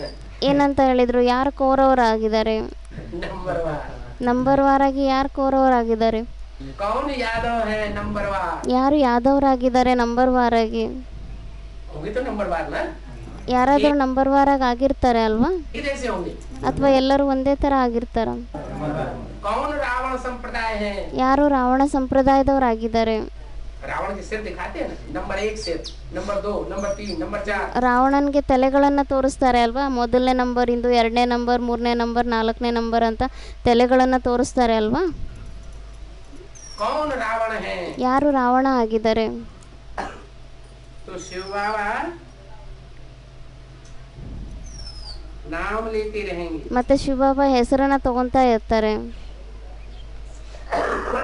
और तुम बच्चे शिव बाबा का नाम लेते रहो। ಮತ್ತೆ ನೀವು मಕ್ಕಳು ಶಿವಬಾಬಾನ ಹೆಸರನ್ನ ತಗೊಂತೀರಾ. घड़ी घड़ी चित्रों पर समझाओ। ಸೆಕೆಂಡ್ ಸೆಕೆಂಡ್ಗೂ ಚಿತ್ರಗಳ ಮೇಲೆ ತಿಳಿಸಿ शिव बाबा का नाम शिव बाबा ने कहा है। ಶಿವಬಾಬಾನ ಹೆಸರನ್ನೇ ತಗೊಳ್ಳಿ, ಶಿವಬಾಬಾ ಹೇಳಿದ್ದಾರೆ, ಶಿವಬಾಬಾ ಹೇಳಿದ್ದಾರೆ ಅಂತ. इसमें बच्चों का ही कल्याण है। ಇದರಿಂದ ಮಕ್ಕಳದೇ ಕಲ್ಯಾಣ ಆಗುತ್ತೆ. बाबा को ही याद करते रहेंगे। ಶಿವಬಾಬಾನೇ ನೆನ್ಪು ಮಾಡ್ತಾ ಇರ್ತಾರೆ. बाप ने जो तुमको समझाया है ತಂದೆ ನಿಮ್ಗೆ ಏನೇ ತಿಳಿಸಿದ್ದಾರೆ तुम फिर औरों को समझाओ। ಅದನ್ನ ಮತ್ತೆ ನೀವು ಬೇರೆಯವ್ರಿಗೂ ಸಹ ತಿಳಿಸ್ತಾ ಇರಿ. तो सर्विस करने वालों का चार्ट अच्छा रहता होगा। ಮತ್ತೆ ಯಾರು ಸರ್ವಿಸ್ ಮಾಡುವಂತವ್ರಾಗಿರ್ತಾರೆ ಅವ್ರ ಚಾರ್ಟ್ ಚೆನ್ನಾಗಿರ್ಬೋದಾಗಿದೆ. सारे दिन में 8 घंटा सर्विस में बिजी रहना है। ಇಡೀ ದಿನದಲ್ಲಿ 8 ಗಂಟೆ ಆದ್ರೂ ಸರ್ವಿಸ್ ನಲ್ಲಿ ಬ್ಯುಸಿ ಇರಬೇಕಾಗಿದೆ. क्या कहा? ಏನಂತ ಹೇಳಿದ್ರು? कर्मातीत अवस्था रहने के लिए क्या जरूरी है? ಕರ್ಮಾತೀತ ಅವಸ್ಥೆ ಆಗ್ಲಿಕ್ಕೋಸ್ಕರ ಏನ್ ಅವಶ್ಯಕತೆ ಇದೆ? 8 घंटे पेट की पूजा करने के लिए धंधा करो। 8 ಗಂಟೆ ಹೊಟ್ಟೆ ಪೂಜೆಗೋಸ್ಕರ ದುಡಿಮೆ ವ್ಯಾಪಾರವನ್ನ ಮಾಡಿ. और 8 घंटे ಮತ್ತೆ ಇನ್ನು 8 ಗಂಟೆ आत्मा मन बुद्धि का अनेक जन्मों का कल्याण करने के लिए ಆತ್ಮ ಏನಿದೆ ಮನ್ ಬುದ್ಧಿ ಅದರ ಅನೇಕ ಜನ್ಮದ ಕಲ್ಯಾಣಕ್ಕೋಸ್ಕರ 84 के चक्र में आत्मा आती है ना, 84 ಜನ್ಮಗಳ ಚಕ್ರದಲ್ಲಿ ಆತ್ಮ ಬರುತ್ತೆ ಅಲ್ವಾ? तो 84 के चक्र में आत्मा कैसे सुखी रहे, ಮತ್ತೆ 84 ಜನ್ಮದ ಚಕ್ರಗಳಲ್ಲಿ ಆತ್ಮ ಯಾವ ಥರ ಸುಖಿಯಾಗಿರುತ್ತೆ उसके लिए पुरुषार्थ करते रहो। 8 घंटा ಅದಕ್ಕೋಸ್ಕರ ಮತ್ತೆ ಪುರುಷಾರ್ಥವನ್ನ ಮಾಡ್ತಾ ಇರಿ, सर्विस करो। 8 ಗಂಟೆ ಸರ್ವಿಸ್ ಮಾಡಿ. माने आत्मा की भी सेवा 8 घंटा, ಅಂದರೆ ಆತ್ಮನ ಸೇವೆನೂ 8 ಗಂಟೆ ಆಗಿರಬೇಕು. रूपी पेट है ना, ಇದು ಸಹ ಮನ್ಬುದ್ಧಿ ರೂಪಿ ಹೊಟ್ಟೆ ಆಗಿದೆ ಅಲ್ವಾ? इसके लिए भी कुछ कमाई करना है कि नहीं? ಇದಕ್ಕೋಸ್ಕರನೂ ಏನಾದರೂ ಸಂಪಾದನೆ ಮಾಡಬೇಕೋ ಇಲ್ವೋ? ये अनेक जन्मों की कमाई है, ಮತ್ತೆ ಇದು ಸಹ ಅನೇಕ ಜನ್ಮಗಳಿಗೋಸ್ಕರ ಮಾಡುವಂಥ ಸಂಪಾದನೆ ಆಗಿದೆ. तो 8 घंटा ईश्वरीय सेवा में दो, 8 ಗಂಟೆ ಏನಿದೆ ಇದನ್ನ ಈಶ್ವರೀಯ ಸೇವೆಗೋಸ್ಕರ ಕೊಡಿ. 8 घंटा है शरीर के पेट की सेवा में, ಮತ್ತೆ ಇನ್ನು 8 ಗಂಟೆ ಏನಿದೆ ಇದು ಶರೀರದ ಸೇವೆ ಹೊಟ್ಟೆಗೋಸ್ಕರ ಟೈಮ್ ಕೊಡಿ. करके 1 घंटा 2 घंटा रेस्ट लेते रहेंगे। ಆ ಥರ ಮಾಡಿಬಿಟ್ಟು ಮತ್ತೆ 1 ಗಂಟೆ 2 ಗಂಟೆ ರೆಸ್ಟ್ ತಗೊತಾ ಇರ್ತಾರೆ. फिर भी बाप कहते हैं 4 घंटे नींद काफी है। ಆದರೂ ಸಹ ತಂದೆ ಹೇಳ್ತಾರೆ 4 ಗಂಟೆ ನಿದ್ದೆ ಸಾಕಾಗಿದೆ. क्या सॉलिड नींद अगर आ जाए ಒಂದು ವೇಳೆ ಸಾಲಿಡ್ ನಿದ್ದೆ ಬಂದ್ಬಿಟ್ರೆ तो 4 घंटे की नींद 24 घंटे के लिए फ्रेश कर देती है। ಅಂದರೆ ಸಾಲಿಡ್ ನಿದ್ದೆ ಆಗಿದ್ರೆ 4 ಗಂಟೆ ನಿದ್ದೆ ಏನಿದೆ ಅದು 24 ಗಂಟೆಗೋಸ್ಕರ ಫ್ರೆಶ್ ಮಾಡಿಬಿಡುತ್ತೆ. फिर भी 7 घंटा तो सर्विस में रहते ही हैं। ಆದರೂ ಸಹ 7 ಗಂಟೆ ಅಂತೂ ಸರ್ವಿಸ್ನಲ್ಲಿ ಇದ್ದೇ ಇರ್ತಾರೆ ಅಲ್ವಾ? बोला ಅದಕ್ಕೆ ಮತ್ತೆ ಹೇಳಿದರು तो समझना चाहिए ಅವರಿಗೆ ತಿಳ್ಕೊಬೇಕಾಗಿದೆ उनके विकर्म बहुत विनाश होते हैं। ಅವ್ರ ವಿಕರ್ಮಗಳು ತುಂಬ ವಿನಾಶ ಆಗುತ್ತೆ. तो 7-8 घंटे ईश्वरीय सेवा में रहें। ಯಾರು 7-8 ಗಂಟೆ ಈಶ್ವರೀಯ ಸೇವೆಯಲ್ಲಿ ಇರ್ತಾರೆ ಅವ್ರದ್ದು बहुतों को घड़ी घड़ी बाप का परिचय देते होंगे। ತುಂಬ ಆತ್ಮಗಳಿಗೆ ಸೆಕೆಂಡಿಗೂ ತಂದೆ ಪರಿಚಯವನ್ನು ಕೊಡ್ತಾ ಇರ್ತಾರೆ. तो जरूर ऐसे सर्विसेबल बच्चे ही ಮತ್ತೆ ಖಂಡಿತವಾಗಿ ಈ ಥರ ಸರ್ವಿಸೇಬಲ್ ಮಕ್ಕಳು ಯಾರೇ ಇರ್ತಾರೆ. कैसे सर्विसेबल बच्चे ಯಾವ ಥರ ಸರ್ವಿಸೇಬಲ್ ಮಕ್ಕಳಾಗಿರ್ತಾರೆ? जो 8 घंटा स्थूल पेट के लिए ಯಾರು 8 ಗಂಟೆ ಸ್ಥೂಲ ಹೊಟ್ಟೆಗೋಸ್ಕರ और 8 घंटा जो बुद्ध रूपी पेट है, ಮತ್ತೆ ಇನ್ನು 8 ಗಂಟೆ ಏನಿದೆ ಅದು ಬುದ್ಧಿ ರೂಪಿ ಹೊಟ್ಟೆ ಏನಿದೆ ಅದಕ್ಕೋಸ್ಕರ आत्मा रूपी पेट। ಆತ್ಮರೂಪಿ ಹೊಟ್ಟೆ. आत्मा किसे कहा जाता है? ಆತ್ಮ ಅಂತ ಯಾರಿಗೆ ಯಾವುದಕ್ಕೆ ಹೇಳಲಾಗುತ್ತೆ? मन बुद्धि को ही तो आत्मा कहा जाता है। ಮನ್ಬುದ್ಧಿಗೆ ಆತ್ಮ ಅಂತ ಹೇಳಲಾಗುತ್ತೆ ಅಲ್ವಾ? तो मन बुद्धि रूपी पेट के लिए ಮತ್ತೆ ಈ ಮನ್ಬುದ್ಧಿ ರೂಪಿ ಹೊಟ್ಟೆಗೋಸ್ಕರ 8 घंटा ईश्वरीय सेवा में लगाते हैं। 8 ಗಂಟೆ ಈಶ್ವರೀಯ ಸೇವೆಯಲ್ಲಿ ಉಪಯೋಗಿಸ್ತಾರೆ. वो बच्चे बाप को बहुत प्रिय लगते ಆ ಮಕ್ಕಳು ತಂದೆಗೆ ತುಂಬ ಪ್ರಿಯ ಅನಿಸ್ತಾರೆ. हैं। बाप देखेंगे ये तो बहुतों का कल्याण करते हैं। ತಂದೆ ನೋಡ್ತಾರೆ ಇವರಂತೂ ತುಂಬ ಆತ್ಮಗಳ ಕಲ್ಯಾಣವನ್ನ ಮಾಡ್ತಾರೆ. रात दिन यही उनको चिंतन रहता है। ಅವರಿಗಂತೂ ಹಗಲು ರಾತ್ರಿ ಇದೇ ಚಿಂತನೆ ಇರುತ್ತೆ. किनको? बच्चों को 8 ಯಾರಿಗೆ? ಮಕ್ಕಳಿಗೆ. घंटा सर्विस करने वाले बच्चों को रात दिन यही चिंतन रहता है। ಅಂದರೆ ಯಾರು ಸರ್ವಿಸ್ ಮಾಡುವಂಥ 8 ಗಂಟೆ ಈಶ್ವರೀಯ ಸೇವೆ ಮಾಡುವಂಥ ಮಕ್ಕಳಾಗಿರ್ತಾರೆ ಅವ್ರಿಗೆ ಯಾವಾಗಲೂ ಇದೇ ಚಿಂತೆ ಇರುತ್ತೆ ಬುದ್ಧಿಯಲ್ಲಿ. ಏನಂತ ಕಿ ನಾವು ತಂದೆಯ ಸಂದೇಶವನ್ನು ಕೊಡಬೇಕು ಅಂತ ಎಲ್ಲರಿಗೂ. कि हम बहुतों का कैसे कल्याण करें। ಅಂದರೆ ನಾವು ತುಂಬ ಆತ್ಮಗಳ ಕಲ್ಯಾಣವನ್ನು ಯಾವ ರೀತಿ ಮಾಡಬೇಕು ಅಂತ. बहुतों का कल्याण करते हैं, कोई अपना ही कल्याण करते हैं। ತುಂಬ ಆತ್ಮಗಳ ಕಲ್ಯಾಣವನ್ನು ಮಾಡ್ತಾರೆ ಮತ್ತು ಕೆಲವರು ತಮ್ಮ ಕಲ್ಯಾಣವನ್ನೇ ಮಾಡ್ತಾರೆ. क्या ऐसे नहीं कि औरों के कल्याण में लगे रहते हैं तो अपना अकल्याण हो जाएगा? ಆ ಥರ ಅಲ್ಲ, ನಾವು ಬೇರೆಯವರ ಕಲ್ಯಾಣದಲ್ಲಿ ತೊಡಗಿದ್ರೆ ನಮ್ಮದು ಅಕಲ್ಯಾಣ ಆಗೋಗುತ್ತೆ, ಆ ಥರ ಅಲ್ಲ. नहीं, अपना भी कल्याण करते हैं। ತಮ್ಮದು ಸಹ ಕಲ್ಯಾಣವನ್ನು ಮಾಡ್ಕೊತಾರೆ. स्कॉलरशिप भी इसमें मिलेगा। ಸ್ಕಾಲರ್ಶಿಪ್ ಸಹ ಇದರಲ್ಲೇ ಸಿಗುತ್ತೆ. जो बहुतों का कल्याण करते हैं। ಯಾರು ತುಂಬ ಆತ್ಮಗಳ ಕಲ್ಯಾಣವನ್ನು ಮಾಡ್ತಾರೆ ये भी एक पहचान है। ಅದಕ್ಕೆ ಬಾಬಾ ಹೇಳ್ತಾ ಇದ್ದಾರೆ ಇದು ಸಹ ಒಂದು ಗುರುತಾಗಿದೆ. ಯಾವ ಮಾತಿಂದು? है? इनकी पहचान है। ಯಾರ ಗುರುತಾಗಿದೆ ಇದು? है? नहीं, स्कॉलरशिप लेने वाले जो 8 हैं, ಅಂದರೆ ಸ್ಕಾಲರ್ಶಿಪ್ ತಗೊಳ್ಳೋವಂಥವ್ರು ಯಾರು 8 ಆತ್ಮಗಳಿದ್ದಾರೆ. पास पास विधानर होने वाले, ಪಾಸ್ವಿಧಾನರಾಗುವಂಥವ್ರಾಗಿದ್ದಾರೆ. जो धर्मराज की सजाएं नहीं खाते हैं, ಅವರು ಧರ್ಮರಾಜನಿಂದ ಶಿಕ್ಷೆಯನ್ನು ಅನುಭವಿಸೋದೇ ಇಲ್ಲ. पूछते हैं उनकी क्या खास बात है जो 8 की लिस्ट में आ जाते हैं. ಕೇಳ್ತಾರೆ ಅವರಲ್ಲಿ ಏನು ಇಷ್ಟೊಂದು ವಿಶೇಷತೆ ಇದೆ, ಅವ್ರು 8ರಲ್ಲಿ ಬಂದ್ಬಿಡ್ತಾರೆ ಅಂತ. क्या खास बात बताइए. ಅದಕ್ಕೆ ಬಾಬಾ ಹೇಳ್ತಿದ್ದಾರೆ ಏನು ವಿಶೇಷ ಮಾತನ್ನ ಹೇಳಿದ್ದಾರೆ. अरे रात दिन वो ईश्वरीय सेवा में लगे रहते हैं. ಅದಕ್ಕೆ ಬಾಬಾ ಹೇಳ್ತಿದ್ದಾರೆ ಅರೆ ಹಗಲು ರಾತ್ರಿ ಅವ್ರು ಈಶ್ವರೀಯ ಸೇವೆಯಲ್ಲೇ ತೊಡಗಿರ್ತಾರೆ. दिन में तो 8 घंटे सेवा करते ही हैं. ದಿನದಲ್ಲಂತೂ 8 ಗಂಟೆ ಸೇವೆ ಮಾಡೇ ಮಾಡ್ತಾರೆ. क्या इस लौकिक दुनिया में ಯಾವ ಥರ ಲೌಕಿಕ ಪ್ರಪಂಚದಲ್ಲಿ कोई दिल लगा के कपड़े की दुकान में कपड़े फाड़ता रहता है, बेचता रहता है. ಯಾರಾದರೂ ಬಟ್ಟೆ ಅಂಗಡಿಯಲ್ಲಿ ಲೌಕಿಕ ಪ್ರಪಂಚದಲ್ಲಿ ಮನಸ್ಸಿನಿಂದ ಬಟ್ಟೆ ಅಂಗಡಿಯಲ್ಲಿ ಕುತ್ಕೊಂಡು ಬಟ್ಟೆ ಮಾರಾಟ ಮಾಡ್ತಾ ಇರ್ತಾರೆ, ಬಟ್ಟೆಗಳನ್ನು ಹರಿತಾ ಇರ್ತಾರೆ. तो रात में भी अपनी धोती फाड़ देता है. ಮತ್ತೆ ರಾತ್ರಿಯಲ್ಲೂ ಸಹ ಏನು ನಿದ್ದೆಯಲ್ಲಿ ಏನು ಮಾಡ್ತಾರೆ, ತಮ್ಮ ಹಾಕೊಂಡಿರೋ ಪಂಚೆಯನ್ನೇ ಹರಿದು ಬಿಡ್ತಾರೆ. वही स्वप्न आते हैं. ಮತ್ತೆ ಅದೇ ಕನಸುಗಳೇ ಬರುತ್ತೆ ಅವರಿಗೆ. तो दिन में भी सेवा हुई और रात में भी सेवा हुई. ಮತ್ತೆ ದಿನದಲ್ಲೂ ಸೇವೆ ಆಯಿತು, ರಾತ್ರಿಯಲ್ಲೂ ಸೇವೆ ಆಯಿತು. तो रात दिन लगन लगी पड़ी है. ಮತ್ತೆ ಹಗಲು ರಾತ್ರಿ ಇದೇ ಸೆಳೆತಾ ಇರಬೇಕು. ऐसे ही स्कॉलरशिप मिलेगा ಆ ಥರ ಇದ್ರೇ ಸ್ಕಾಲರ್ಶಿಪ್ ಸಿಗುತ್ತೆ. कि रात दिन सर्विस सर्विस सर्विस ಹಗಲು ರಾತ್ರಿ ಸರ್ವಿಸ್ ಸರ್ವಿಸ್ ಸರ್ವಿಸ್. और दूसरा कोई संकल्प ही ना आए. ಬೇರೆ ಇನ್ಯಾವುದು ಸಂಕಲ್ಪಗಳೇ ಬರಬಾರ್ದು. बहुतों को कल्याण करते होंगे. ತುಂಬ ಆತ್ಮಗಳ ಕಲ್ಯಾಣ ಮಾಡ್ಬೋದಾಗಿದೆ. तुम बच्चों को यही धंधा है. ನಿಮ್ಮ ಮಕ್ಕಳಿಗಂತೂ ಇದೇ ಕೆಲಸ ಇದೆ. तुम बच्चों को, ನೀವು ಮಕ್ಕಳಿಗೆ ಅಂತ ಹೇಳಿದರು. जब तुम बच्चे कहा तो किसकी तरफ इशारा किया. ಯಾವಾಗ ನೀವು ಮಕ್ಕಳು ಅಂತ ಹೇಳ್ತಾರೆ ಅವಾಗ ಯಾರ ಕಡೆ ಸೂಚನೆಯನ್ನು ಕೊಡ್ತಾರೆ. हाँ जरूर बाप के सन्मुख वो 8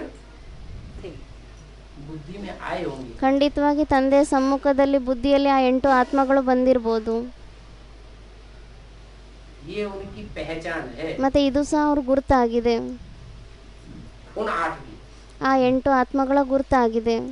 कि जब से ज्ञान में आए होंगे, ಅಂದ್ರೆ ಅವ್ರು ಯಾವಾಗಿನಿಂದ ಜ್ಞಾನದಲ್ಲಿ ಬಂದಿರ್ತಾರೆ, एडवांस में आए होंगे, जब से बाप को पहचाना होगा, ಯಾವಾಗಿನಿಂದ ಅವ್ರು ಅಡ್ವಾನ್ಸ್ನಲ್ಲಿ ಬಂದಿರ್ತಾರೆ, ಯಾವಾಗಿನಿಂದ ಅವ್ರ ತಂದೆಯನ್ನು ಗುರುತಿಸ್ಕೊಂಡಿರ್ತಾರೆ, तो लौकिक परिवार को जैसे भूल गए. ಅವಾಗ ಲೌಕಿಕ ಪರಿವಾರವನ್ನು ಒಂದು ಪ್ರಕಾರದಲ್ಲಿ ಮರ್ತೋಗ್ಬಿಡ್ತಾರೆ. फाइनल पेपर क्या है. ಫೈನಲ್ ಪೇಪರ್ ಏನಾಗಿದೆ, नष्ट हुआ स्मृति लब्धा. ನಷ್ಟೋ ಮೋಹ ಸ್ಮೃತಿ ಲಬ್ಧ ಆಗಿದೆ. देह के संबंधों से बुद्धि हट जाती है ದೇಹ ಮತ್ತೆ ದೇಹದ ಸಂಬಂಧಗಳಿಂದ ಬುದ್ಧಿ ದೂರ ಆಗೋಗ್ಬಿಡುತ್ತೆ. और ईश्वरीय संबंध से बुद्धि जुड़ जाती है. ಮತ್ತೆ ಈಶ್ವರೀಯ ಸಂಬಂಧದಲ್ಲಿ ಬುದ್ಧಿ ಅಟ್ಯಾಚ್ ಆಗೋಗುತ್ತೆ. तो बच्चों का यही धंधा है. ಮತ್ತೆ ಮಕ್ಕಳದ್ದು ಇದೇ ಕೆಲಸ ಆಗಿದೆ. टीचर बन करके बहुतों को रास्ता बताना. ಟೀಚರ್ ಆಗ್ಬಿಟ್ಟು ತುಂಬಾ ಆತ್ಮಗಳಿಗೆ ದಾರಿಯನ್ನ ಹೇಳಬೇಕಾಗಿದೆ. पहले तो ये नॉलेज धारण करनी पड़ेगी. ಮೊದಲಂತೂ ಈ ನಾಲೆಜನ್ನು ಧಾರಣೆ ಮಾಡ್ಕೋಬೇಕಾಗಿದೆ. कौन सी नॉलेज. ಯಾವ ನಾಲೆಜನ್ನು ಧಾರಣೆ ಮಾಡ್ಕೋಬೇಕು. कौन सी नॉलेज की बात कर रहे थे इस मुरली में. ಈ ಮುರಳಿಯಲ್ಲಿ ಯಾವ ನಾಲೆಜಿನ ಮಾತನ್ನ ಮಾತಾಡ್ತಾ ಇದ್ರು. अरे म्यूजियम में जो चैतन्य चित्र हैं, ಅದಕ್ಕೆ ಬಾಬಾ ಹೇಳ್ತಿದ್ದಾರೆ ಅರೆ ಮ್ಯೂಸಿಯಂನಲ್ಲಿ ಏನು ಚೈತನ್ಯ ಚಿತ್ರಗಳಿದೆ, उन चित्रों का परिचय दें. ಆ ಚಿತ್ರಗಳ ಪರಿಚಯವನ್ನ ಕೊಡ್ತಾ ಇದ್ರು. सामने रह करके परिचय देंगे ಎದುರುಗಡೆ ಇದ್ಬಿಟ್ಟು ಪರಿಚಯವನ್ನ ಕೊಟ್ರೆ तो लोग और जल्दी समझेंगे. ಅವಾಗ ಜನಗಳು ಇನ್ನೂ ಬೇಗ ತಿಳ್ಕೊಂತಾರೆ. चित्र सामने नहीं है ಒಂದ್ ವೇಳೆ ಚಿತ್ರ ಎದುರುಗಡೆ ಇಲ್ಲ ಅಂದ್ರೆ, और बिना चित्रों के परिचय देंगे ಮತ್ತೆ ಚಿತ್ರಗಳಿಲ್ದೇನೆ ಪರಿಚಯವನ್ನ ಕೊಟ್ರೆ, तो जो श्रुत बुद्धि होंगे वो तो समझेंगे. ಮತ್ತೆ ಯಾರು ತೀಕ್ಷ್ಣ ಬುದ್ಧಿ ಉಳ್ಳೋಂಥವ್ರಾಗಿರ್ತಾರೆ ಅವರಂತೂ ತಿಳ್ಕೊಂತಾರೆ. बाकी जो साधारण बुद्धि होंगे उनकी समझ में जल्दी नहीं आएगी. ಬಾಕಿ ಯಾರು ಸಾಧಾರಣ ಬುದ್ಧಿ ಉಳ್ಳೋಂಥವ್ರಾಗಿರ್ತಾರೆ ಅವರಿಗೆ ಬೇಗ ಅರ್ಥ ಆಗೋದಿಲ್ಲ. एक तो प्रैक्टिकल प्रूफ भी सामने हो ಒಂದಂತೂ ಪ್ರಾಕ್ಟಿಕಲ್ ಪ್ರೂಫ್ ಸಹ ಎದುರುಗಡೆ ಇರಬೇಕು, और दूसरी तरफ समझाने वाला भी सामने हो, ಮತ್ತೆ ಇನ್ನೊಂದು ಕಡೆ ತಿಳಿಸುವಂಥವ್ರು ಸಹ ಎದುರುಗಡೆ ಇರಬೇಕು. तो जल्दी बात समझ में आएगी ना. ಮತ್ತೆ ಬೇಗ ಮಾತು ಅರ್ಥ ಆಗುತ್ತೆ ಅಲ್ವಾ. बोला कोई का कल्याण नहीं करते हैं ಅದಕ್ಕೆ ಮತ್ತೆ ಹೇಳಿದ್ರು ಯಾರ್ದಾದ್ರೂ ಕಲ್ಯಾಣವನ್ನ ಮಾಡೋದಿಲ್ಲ ಅಂದ್ರೆ तो समझा जाता है इनकी तकदीर में ही है. ಅವಾಗ ತಿಳ್ಕೊಬೇಕಾಗತ್ತೆ ಇವ್ರ ಅದೃಷ್ಟದಲ್ಲೇ ಇಲ್ಲ ಅಂತ. ये कौन समझ लेता है. ಮತ್ತೆ ಈ ಮಾತನ್ನ ಯಾರು ತಿಳ್ಕೊಂಡ್ಬಿಡ್ತಾರೆ. कोई भी टीचर ये समझ सकता है. ಯಾವುದೇ ಟೀಚರ್ ಆಗಲಿ ಈ ಮಾತನ್ನ ತಿಳ್ಕೊಬೋದಾಗಿದೆ.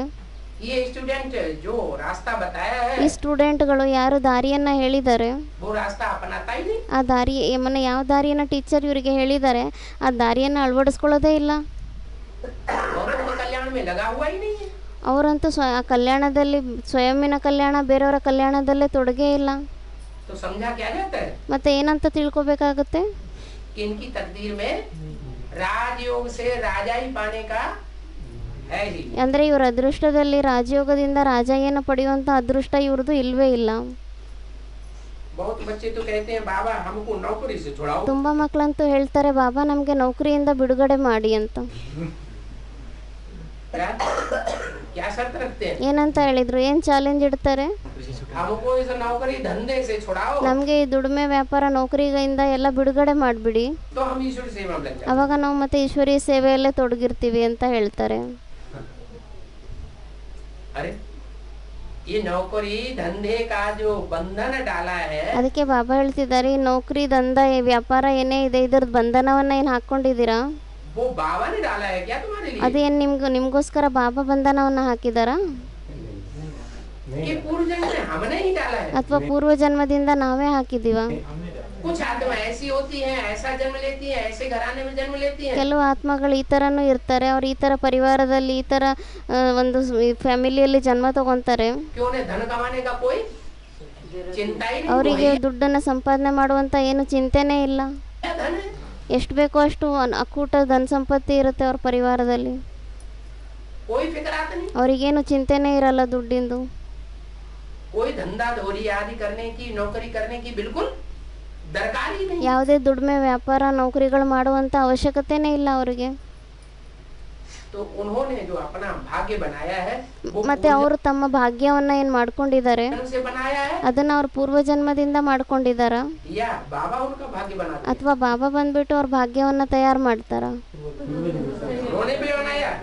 और जो अभी धंधे धोरी में लगे हुए हैं उन्होंने भी अपना बंधन अपने आप ही बनाया। ಅದಕ್ಕೆ ಬಾಬಾ ಹೇಳ್ತಿದ್ದಾರೆ, ಅವರು ಪೂರ್ವ ಜನ್ಮದಿಂದನೇ ತಮ್ಮದು ಭಾಗ್ಯವನ್ನು ತಯಾರು ಮಾಡ್ಕೊಂಡು ಬರ್ತಾರೆ. ಮತ್ತು ಯಾರು ಇವಾಗ ಬಂಧನದಲ್ಲಿದ್ದಾರೆ ಅವರು ಸಹ ಪೂರ್ವ ಜನ್ಮದಿಂದ ತಮ್ಮ ಬಂಧನವನ್ನು ಹಾಕ್ಕೊಂಡು ಬಂದಿದ್ದಾರೆ, ಅಂದರೆ ಆ ಥರ ಕರ್ಮವನ್ನು ಮಾಡಿದ್ದಾರೆ. तो कहते हैं हमको नौकरी धंधे से छुड़ाओ। ಅದಕ್ಕೆ ಮತ್ತೆ ಹೇಳ್ತಾರೆ, ನಮಗೆ ಈ ದುಡಿಮೆ ವ್ಯಾಪಾರದಿಂದ ಬಿಡುಗಡೆ ಮಾಡಿ ಅಂತ. हम इस सर्विस में लग जाएंगे, ನಾವು ಈ ಸರ್ವಿಸ್ನಲ್ಲಿ ತೊಡಗಿಬಿಡ್ತೀವಿ, ये शर्त रखते हैं। ಈ ಥರ ಚಾಲೆಂಜನ್ನು ಇಡ್ತಾರೆ. बाबा भी देखेंगे, क्या देखेंगे? ಬಾಬಾನು ಸಹ ನೋಡ್ತಾರೆ. ಏನು ನೋಡ್ತಾರೆ? उनसे पोता मिल मांगेंगे। ಅವ್ರ ಹತ್ರ ಪೋತಾಮಿಲ್ಲನ್ನು ಕೇಳ್ತಾರೆ. बाबा देखेंगे ಬಾಬಾ ನೋಡ್ತಾರೆ, कि इनके पास जो पूंजी है ಅಂದರೆ ಇವ್ರ ಹತ್ರ ಏನೇ ಧನ ಸಂಪತ್ತಿ ಇದೆ वो बरोबर है। ಅದು ಮನ ಎಷ್ಟು ಬೇಕೋ ಅಷ್ಟಿದೆನಾ? नौकरी से या धंधे से जो कुछ भी इन्होंने इकट्ठा किया है ನೌಕರಿಯಿಂದ ದುಡಿಮೆ ವ್ಯಾಪಾರದಿಂದ ಇವ್ರು ಏನೆಲ್ಲ ಒಂದುಗೂಡಿಸ್ಕೊಂಡಿದ್ದಾರೆ वो इतना इनके पास है ಅವ್ರ ಹತ್ರ ಇಷ್ಟು ಇದೆನಾ कि ब्याज लेते रहें,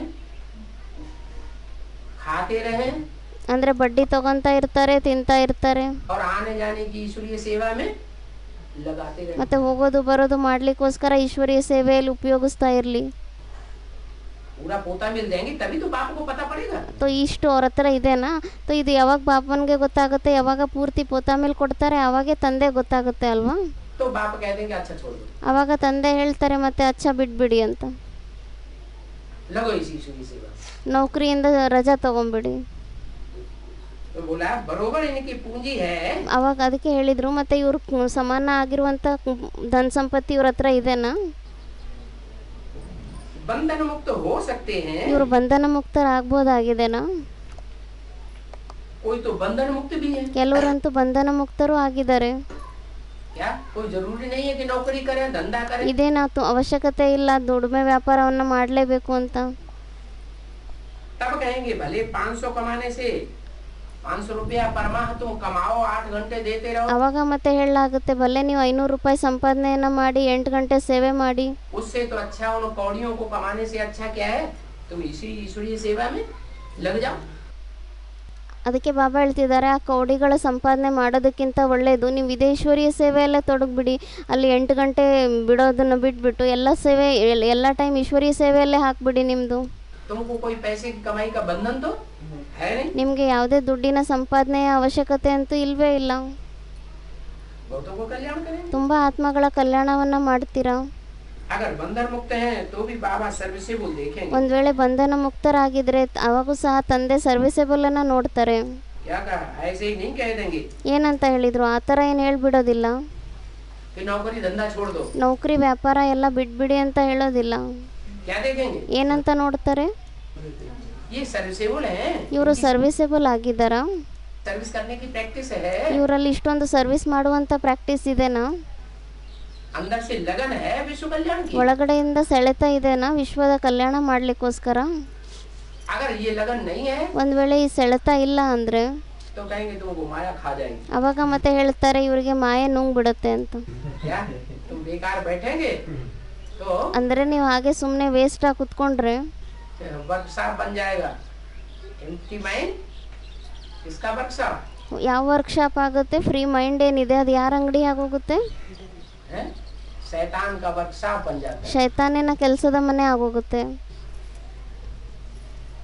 सर्विसेबल देखेंगे तो राय देंगे. ಸರ್ವಿಸೇಬಲ್ ಅಂತ ನೋಡಿದರೆ ಮತ್ತೆ ಅವರು ಸಲಹೆಯನ್ನು ಕೊಡ್ತಾರೆ. सर्विसेबल बच्चों को ಸರ್ವಿಸೇಬಲ್ ಮಕ್ಕಳಿಗೆ कहनी क्या होगी, ಸರ್ವಿಸೇಬಲ್ ಮಕ್ಕಳ ಗುರುತೇ ಏನಾಗಿರುತ್ತೆ, जो सर्विसेबल बच्चे होंगे ಯಾರು ಸರ್ವಿಸೇಬल ಮಕ್ಕಳಾಗಿರ್ತಾರೆ उनकी क्या निशानी होगी, ಅವ್ರದ್ದು ಏನು ಗುರುತಾಗಿರುತ್ತೆ, हाँ? बंधन मुक्त होंगे. ಯಾರೋ ಹೇಳಿದ್ರು ಬಂಧನ್ ಮುಕ್ತರಾಗಿರ್ತಾರೆ ಅಂತ. आप याद करेंगे नहीं, ಅದಕ್ಕೆ ಬಾಬಾ ಹೇಳ್ತಿದ್ದಾರೆ, ಅಚ್ಚಾ ತಂದೆ ನೆಂಟಿನಲ್ಲಿ ಇರ್ತಾರ, ಬಂಧನ್ ಮುಕ್ತರಾಗಿರ್ತಾರ, नहीं. ಆ ರೀತಿ ಅಲ್ಲ. सेवा तो बहुत से लगे रहते हैं और डिसर्विस भी करते रहते हैं. ತುಂಬ ಜನಗಳಂತೂ ಸೇವೆಯಲ್ಲೂ ತೊಡಗಿರ್ತಾರೆ, ಡಿಸರ್ವಿಸು ಮಾಡ್ತಾ ಇರ್ತಾರೆ. जो मन में आया सो ही बोलते रहते हैं. ಏನು ಮನಸ್ಸಲ್ಲಿ ಬರುತ್ತೋ ಅದನ್ನೇ ಮಾಡ್ತಾರೆ, ನೋಡೋದೇ ಇಲ್ಲ. श्रीमत के अनुकूल बोल रहे हैं या श्रीमत के बरखिलाफ बोल रहे हैं. ಅಂದರೆ ನಾವು ಶ್ರೀಮತದ ಅನುಕೂಲವಾಗಿ ಹೇಳ್ತಾ ಇದ್ದೀವ, ನಾವು ಶ್ರೀಮತದ ವಿಪರೀತವಾಗಿ ಹೇಳ್ತಾ ಇದ್ದೀವೋ ನೋಡೋದೇ ಇಲ್ಲ. वो समझते हैं हम सेवा में. ಅವರಂತೂ ತಿಳ್ಕೊತಾರೆ, ಹಾಂ ನಾವಂತೂ ಸೇವೆಯಲ್ಲಿದ್ದೀವಿ ಅಂತ. जब कुछ आए या ना आए, ರಿಸಲ್ಟ್ ಏನಾದರೂ ಬರಲಿ ಅಥವಾ ಬರದೇ ಇರಲಿ, उनकी निशानी बताइए. ಅವ್ರ ಗುರ್ತನ್ನು ಹೇಳಿದರು. जो सर्विसेबल बच्चे होंगे ಯಾರು ಸರ್ವಿಸೇಬಲ್ ಮಕ್ಕಳಾಗಿರ್ತಾರೆ उनको जहाँ तहाँ बुलाते रहेंगे. ಅವರನ್ನ ಎಲ್ಲಿ ಅವಶ್ಯಕತೆ ಇರುತ್ತೋ ಅಲ್ಲೆಲ್ಲ ಕರಿತಾ ಇರ್ತಾರೆ. यहाँ आकर के सेवा करो, ಇಲ್ಲಿ ಬಂದ್ಬಿಟ್ಟು ಸೇವೆಯನ್ನು ಮಾಡಿ, यहाँ आकर के सेवा करो. ಇಲ್ಲಿ ಬಂದ್ಬಿಟ್ಟು ಸೇವೆಯನ್ನು ಮಾಡಿ. क्या निशानी बताइए. ಅವ್ರ ಗುರ್ತನ್ನ ಏನಂತ ಹೇಳಿದರು, सर्विसेबल बच्चों को जहाँ तहाँ बुलावा आता रहेगा. ಸರ್ವಿಸೇಬಲ್ ಮಕ್ಕಳು ಯಾರೇ ಇರ್ತಾರೆ ಅವರಿಗೆ ಎಲ್ಲ ಕಡೆ ಕರಿತಾ ಇರ್ತಾರೆ. तो समझना चाहिए ಮತ್ತೆ ತಿಳ್ಕೊಬೇಕಾಗಿದೆ, जिसको जास्ती बुलावा आता है ಯಾರಿಗೆ ತುಂಬ ಜಾಸ್ತಿ ಕರೆ ಬರುತ್ತೆ ಎಲ್ಲ ಕಡೆಯಿಂದ सेवा पे फील्ड पे जाने के लिए, ಸೇವೆಯ ಫೀಲ್ಡ್ನಲ್ಲಿ ಹೋಗ್ಲಿಕ್ಕೋಸ್ಕರ, वो हमसे जास्ती ऐसा है, हमसे जास्ತಿ सर्विसेबल है, ಅವರು ನಮಗಿಂತ ಜಾಸ್ತಿ ಸರ್ವಿಸೇಬಲ್ ಆಗಿದ್ದಾರೆ, हमसे जास्ती अच्छा महारथी है. ಅವರು ನಮಗಿಂತ ಒಳ್ಳೆ ಮಹಾರಥಿ ಆಗಿದ್ದಾರೆ. स्कूल में स्टूडेंट जानते तो है ना, ಸ್ಕೂಲ್ನಲ್ಲಿ ಸ್ಟೂಡೆಂಟ್ಗಳು ತಿಳ್ಕೊತಾರೆ ಅಲ್ವಾ, ये अच्छा स्टूडेंट है, ಇವರು ಒಳ್ಳೆ ಸ್ಟೂಡೆಂಟ್ ಆಗಿದ್ದಾರೆ, हम डल स्टूडेंट, ನಾವು ಡಲ್ ಸ್ಟೂಡೆಂಟ್ ಆಗಿದ್ದೀವಿ. ये अच्छा प्रैक्टिकल में आगे जाता है ಇವರು ಪ್ರಾಕ್ಟಿಕಲ್ನಲ್ಲಿ ತುಂಬ ಮುಂದೆ ಹೋಗ್ತಾರೆ, और हमारा प्रैक्टिकल उतना अच्छा नहीं. ಮತ್ತು ನಮ್ಮದು ಪ್ರಾಕ್ಟಿಕಲ್ ಅಷ್ಟು ಚೆನ್ನಾಗಿಲ್ಲ. आपस में भी तो पता लग जाता है ना. ಪರಸ್ಪರದಲ್ಲೂ ಸಹ ಗೊತ್ತಾಗ್ಬಿಡುತ್ತೆ ಅಲ್ವಾ. तो ये कोई कॉमन सत्संग नहीं है. ಮತ್ತು ಇದು ಯಾವುದೇ ಕಾಮನ್ ಆಗಿರುವಂಥ ಸತ್ಸಂಗ ಆಗಿಲ್ಲ. क्या इसमें से ना बोल बोल करने से कुछ नहीं होता. ಮತ್ತು ಇದರಲ್ಲಿ ಕೇವಲ ವಟ ವಟ ಅಂತ ಹೇಳೋದ್ರಿಂದ ಏನೂ ಆಗೋದಿಲ್ಲ. यहाँ तो सब प्रैक्टिकल है. ಇಲ್ಲಂತೂ ಎಲ್ಲ ಪ್ರಾಕ್ಟಿಕಲ್ ಆಗಿದೆ. भक्ति मार्ग में प्रैक्टिकल नहीं होता. ಭಕ್ತಿ ಮಾರ್ಗದಲ್ಲಿ ಪ್ರಾಕ್ಟಿಕಲ್ ಆಗಿರೋದಿಲ್ಲ, मार्ग में सब कुछ प्रैक्टिकल है. ಆದರೆ ಜ್ಞಾನ ಮಾರ್ಗದಲ್ಲಿ ಎಲ್ಲ ಪ್ರಾಕ್ಟಿಕಲ್ ಆಗಿದೆ. सत्य माना ही सत्य बोलने वाला. ಸತ್ಯ ಅಂದ್ರೇನೆ ಸತ್ಯ ಹೇಳುವಂಥವ್ರು. सत्य किसको कहें, ಸತ್ಯ ಅಂತ ಯಾವುದಕ್ಕೆ ಹೇಳಲಾಗುತ್ತೆ, जो सच्चा बोलने वाला है वही सत्य है. ಯಾರು ಸತ್ಯ ಹೇಳುವಂಥವ್ರಾಗಿದ್ದಾರೆ ಅವರೇ ಸತ್ಯ ಆಗಿದ್ದಾರೆ. हम श्रीमत पर आपको ये समझाते ನಾವು हैं. ಶ್ರೀಮತದಿಂದ ನಿಮಗೆ ಈ ಮಾತನ್ನೆಲ್ಲ ತಿಳಿಸ್ತೀವಿ. हम ये नहीं कहते कि ये बात हम बता रहे हैं तुमको, ನಾವು ಈ ಥರ ಹೇಳೋದಿಲ್ಲ, ಈ ಮಾತನ್ನ ನಾವು ನಿಮಗೆ ಹೇಳ್ತಾ ಇದ್ದೀವಿ ಅಂತ. ये हमारा ज्ञान है, हम तुमको सुना रहे ಇದು हैं. ನಮ್ಮ ಜ್ಞಾನ ಆಗಿದೆ, ನಾವು ನಿಮ್ಗೆ ಹೇಳ್ತಾ ಇದ್ದೀವಿ, ಆ ಥರ ಅಲ್ಲ. नहीं, हमको ईश्वर सुनाने वाला. ನಮಗೆ ಹೇಳುವಂಥವ್ರು ಯಾರಾಗಿದ್ದಾರೆ? ಈಶ್ವರ ಆಗಿದ್ದಾರೆ. ईश्वर की मत तुमको अभी मिलती है. ಈಶ್ವರನ ಮತ ಇವಾಗ ನಿಮಗೆ ಸಿಗುತ್ತೆ. बाप कहते हैं बच्चे तुमको अभी वापस जाना है. ತಂದೆ ಹೇಳ್ತಾರೆ, ಮಕ್ಕಳೇ ಇವಾಗ ನಿಮಗೆ ವಾಪಸ್ ಹೋಗ್ಬೇಕಾಗಿದೆ. हाँ वापस जाना है. ಎಲ್ಲಿ ವಾಪಸ್ ಹೋಗ್ಬೇಕಾಗಿದೆ? हैं? वापस जाना है.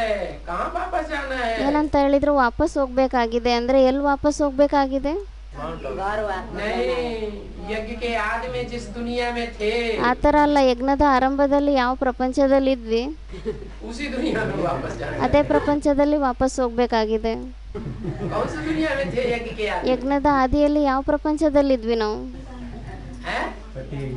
हाँ नहीं, यज्ञ के आदि में ब्राह्मणों की जो एडवांस पार्टी अभी है, ಯಜ್ಞದ ಆದಿಯಲ್ಲಿ ಅಂದ್ರೆ ಬ್ರಾಹ್ಮಣರ ಅಡ್ವಾನ್ಸ್ ಪಾರ್ಟಿ ಏನಿದೆ ಇವಾಗ, वो एडवांस पार्टी के बच्चे कहाँ थे? ಆ ಅಡ್ವಾನ್ಸ್ ಪಾರ್ಟಿಯ ಮಕ್ಕಳು ಎಲ್ಲಿದ್ರು ಅವಾಗ? संगम युग के आदि में ಸಂಗಮ ಯುಗದ ಆರಂಭದಲ್ಲಿ.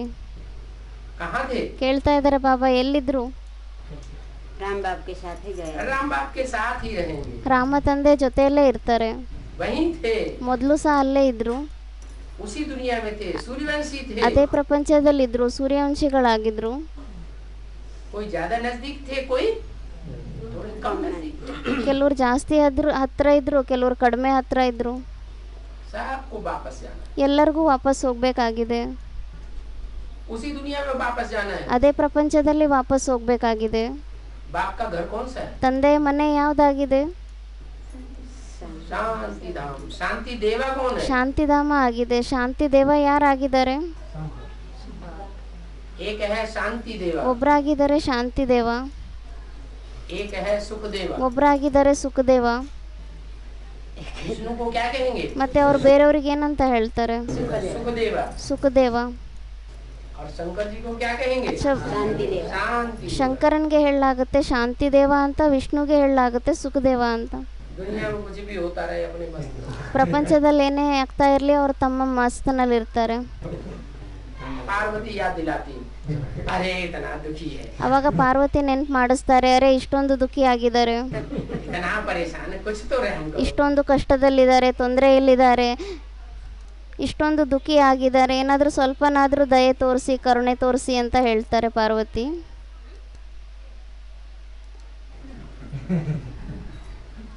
तो पार्वती वैष्णो देवी ಮತ್ತೆ ಪಾರ್ವತಿ ಅಂತೂ ಆಗಿದ್ದಾರೆ ವೈಷ್ಣವಿ ದೇವಿ. वो सुखधाम में खींचना चाहती, ಅವರು ಸುಖಧಾಮದಲ್ಲಿ ಎಳಿಲಿಕ್ಕೆ ಪ್ರಯತ್ನ ಪಡ್ತಾರೆ. और वो खींच खींच के कहाँ ले जाती? ಆದರೆ ಅವರು ಎಳೆದು ಎಳೆದು ಎಲ್ಲಿ ಕರ್ಕೊಂಡು ಹೋಗ್ತಾರೆ? शांति धाम में ले जाती. ಶಾಂತಿಧಾಮದಲ್ಲಿ ಕರ್ಕೊಂಡು ಹೋಗ್ತಾರೆ. एक है शांति देवा, ಒಬ್ಬರಾಗಿದ್ದಾರೆ ಶಾಂತಿ ದೇವ, एक है सुखदेव. सुखदेव ಮತ್ತೆ ಇನ್ನೊಬ್ಬರಾಗಿದ್ದಾರೆ ಸುಖದೇವ. शास्त्रों में नाम भी तो है सुखदेव. ಶಾಸ್ತ್ರಗಳಲ್ಲಿ ಹೆಸರು ಸಹ ಇದೆ ಅಲ್ವಾ, ಸುಖದೇವ ಅಂತ. है? सुखदेव जी। हाँ. सुखदेव जी महाराज। 3 जनवरी 1968 की वाणी का दूसरा पेज. अब बेहद का सुख का वर्षा देने वाला बाप आया हुआ है, ಇವಾಗ ಬೇಹದ್ದಿನ ಸುಖದ ಆಸ್ತಿಯನ್ನು ಕೊಡುವಂತ ತಂದೆ ಬಂದಿದ್ದಾರೆ. उससे बेहद के सुख का वर्षा ले लो. ಅವರಿಂದ ಬೇಹದ್ದಿನ ಸುಖದ ಆಸ್ತಿಯನ್ನು ತಗೊಳ್ಳಿ. क्या? एक तरफ सुना दिया दुनिया का विनाश होने वाला 8-10 वर्ष. ಏನಂತ ಹೇಳಿದ್ರು? ಒಂದ್ ಕಡೆ ಅಂತೂ ಹೇಳ್ಬಿಟ್ರು ಪ್ರಪಂಚದ ವಿನಾಶ ಆಗ್ತಾ ಇದೆ 8-10 ವರ್ಷಗಳಲ್ಲಿ ಅಂತ. और फिर क्या सुनाते? ಮತ್ತೆ ಇನ್ನೊಂದು ಕಡೆ ಏನಂತ ಹೇಳ್ತಾರೆ? विनाश तो होने वाला है, ವಿನಾಶ ಅಂತೂ ಆಗ್ಬೇಕಾಗಿದೆ, लेकिन जो 8-10 वर्ष रहे हैं ಆದ್ರೆ ಏನ್ 8-10 ವರ್ಷಗಳು ಉಳಿದಿದೆ, उसमें बेहद का वर्षा ले लो सुख का. ಅದರಲ್ಲಿ ಸುಖದ ಬೇಹದ್ದಿನ ಆಸ್ತಿಯನ್ನ ತಗೊಂಬಿಡಿ. है ना?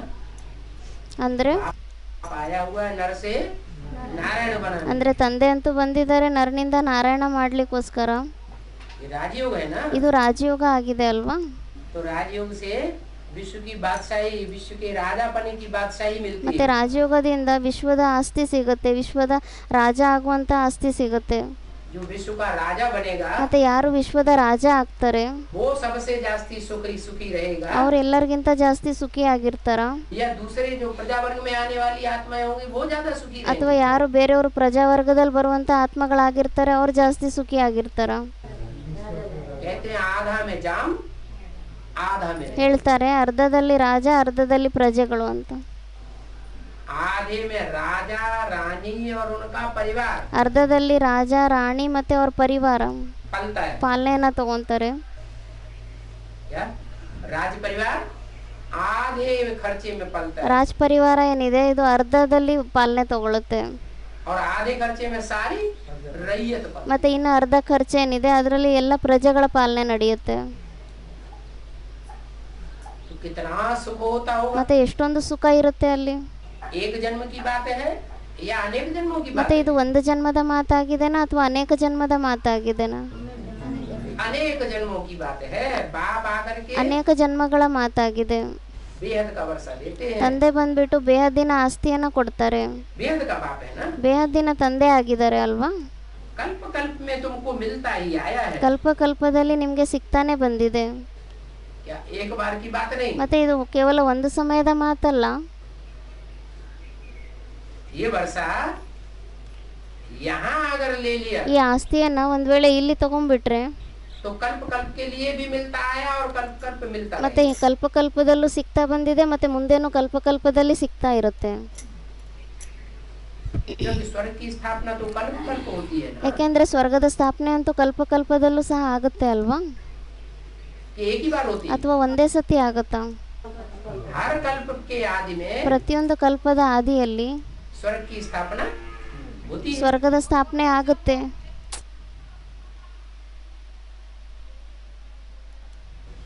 तो जिनको वो स्वर्ग का वर्षा मिलना होता ಮತ್ತೆ है ಯಾರಿಗೆ ಆ ಸ್ವರ್ಗದ ಆಸ್ತಿ ಸಿಗ್ಬೇಕಾಗಿರುತ್ತೆ वो अब पक्का हो रहा है। ಅದು ಇವಾಗ ಪೂರ್ತಿ ಆಗುತ್ತೆ.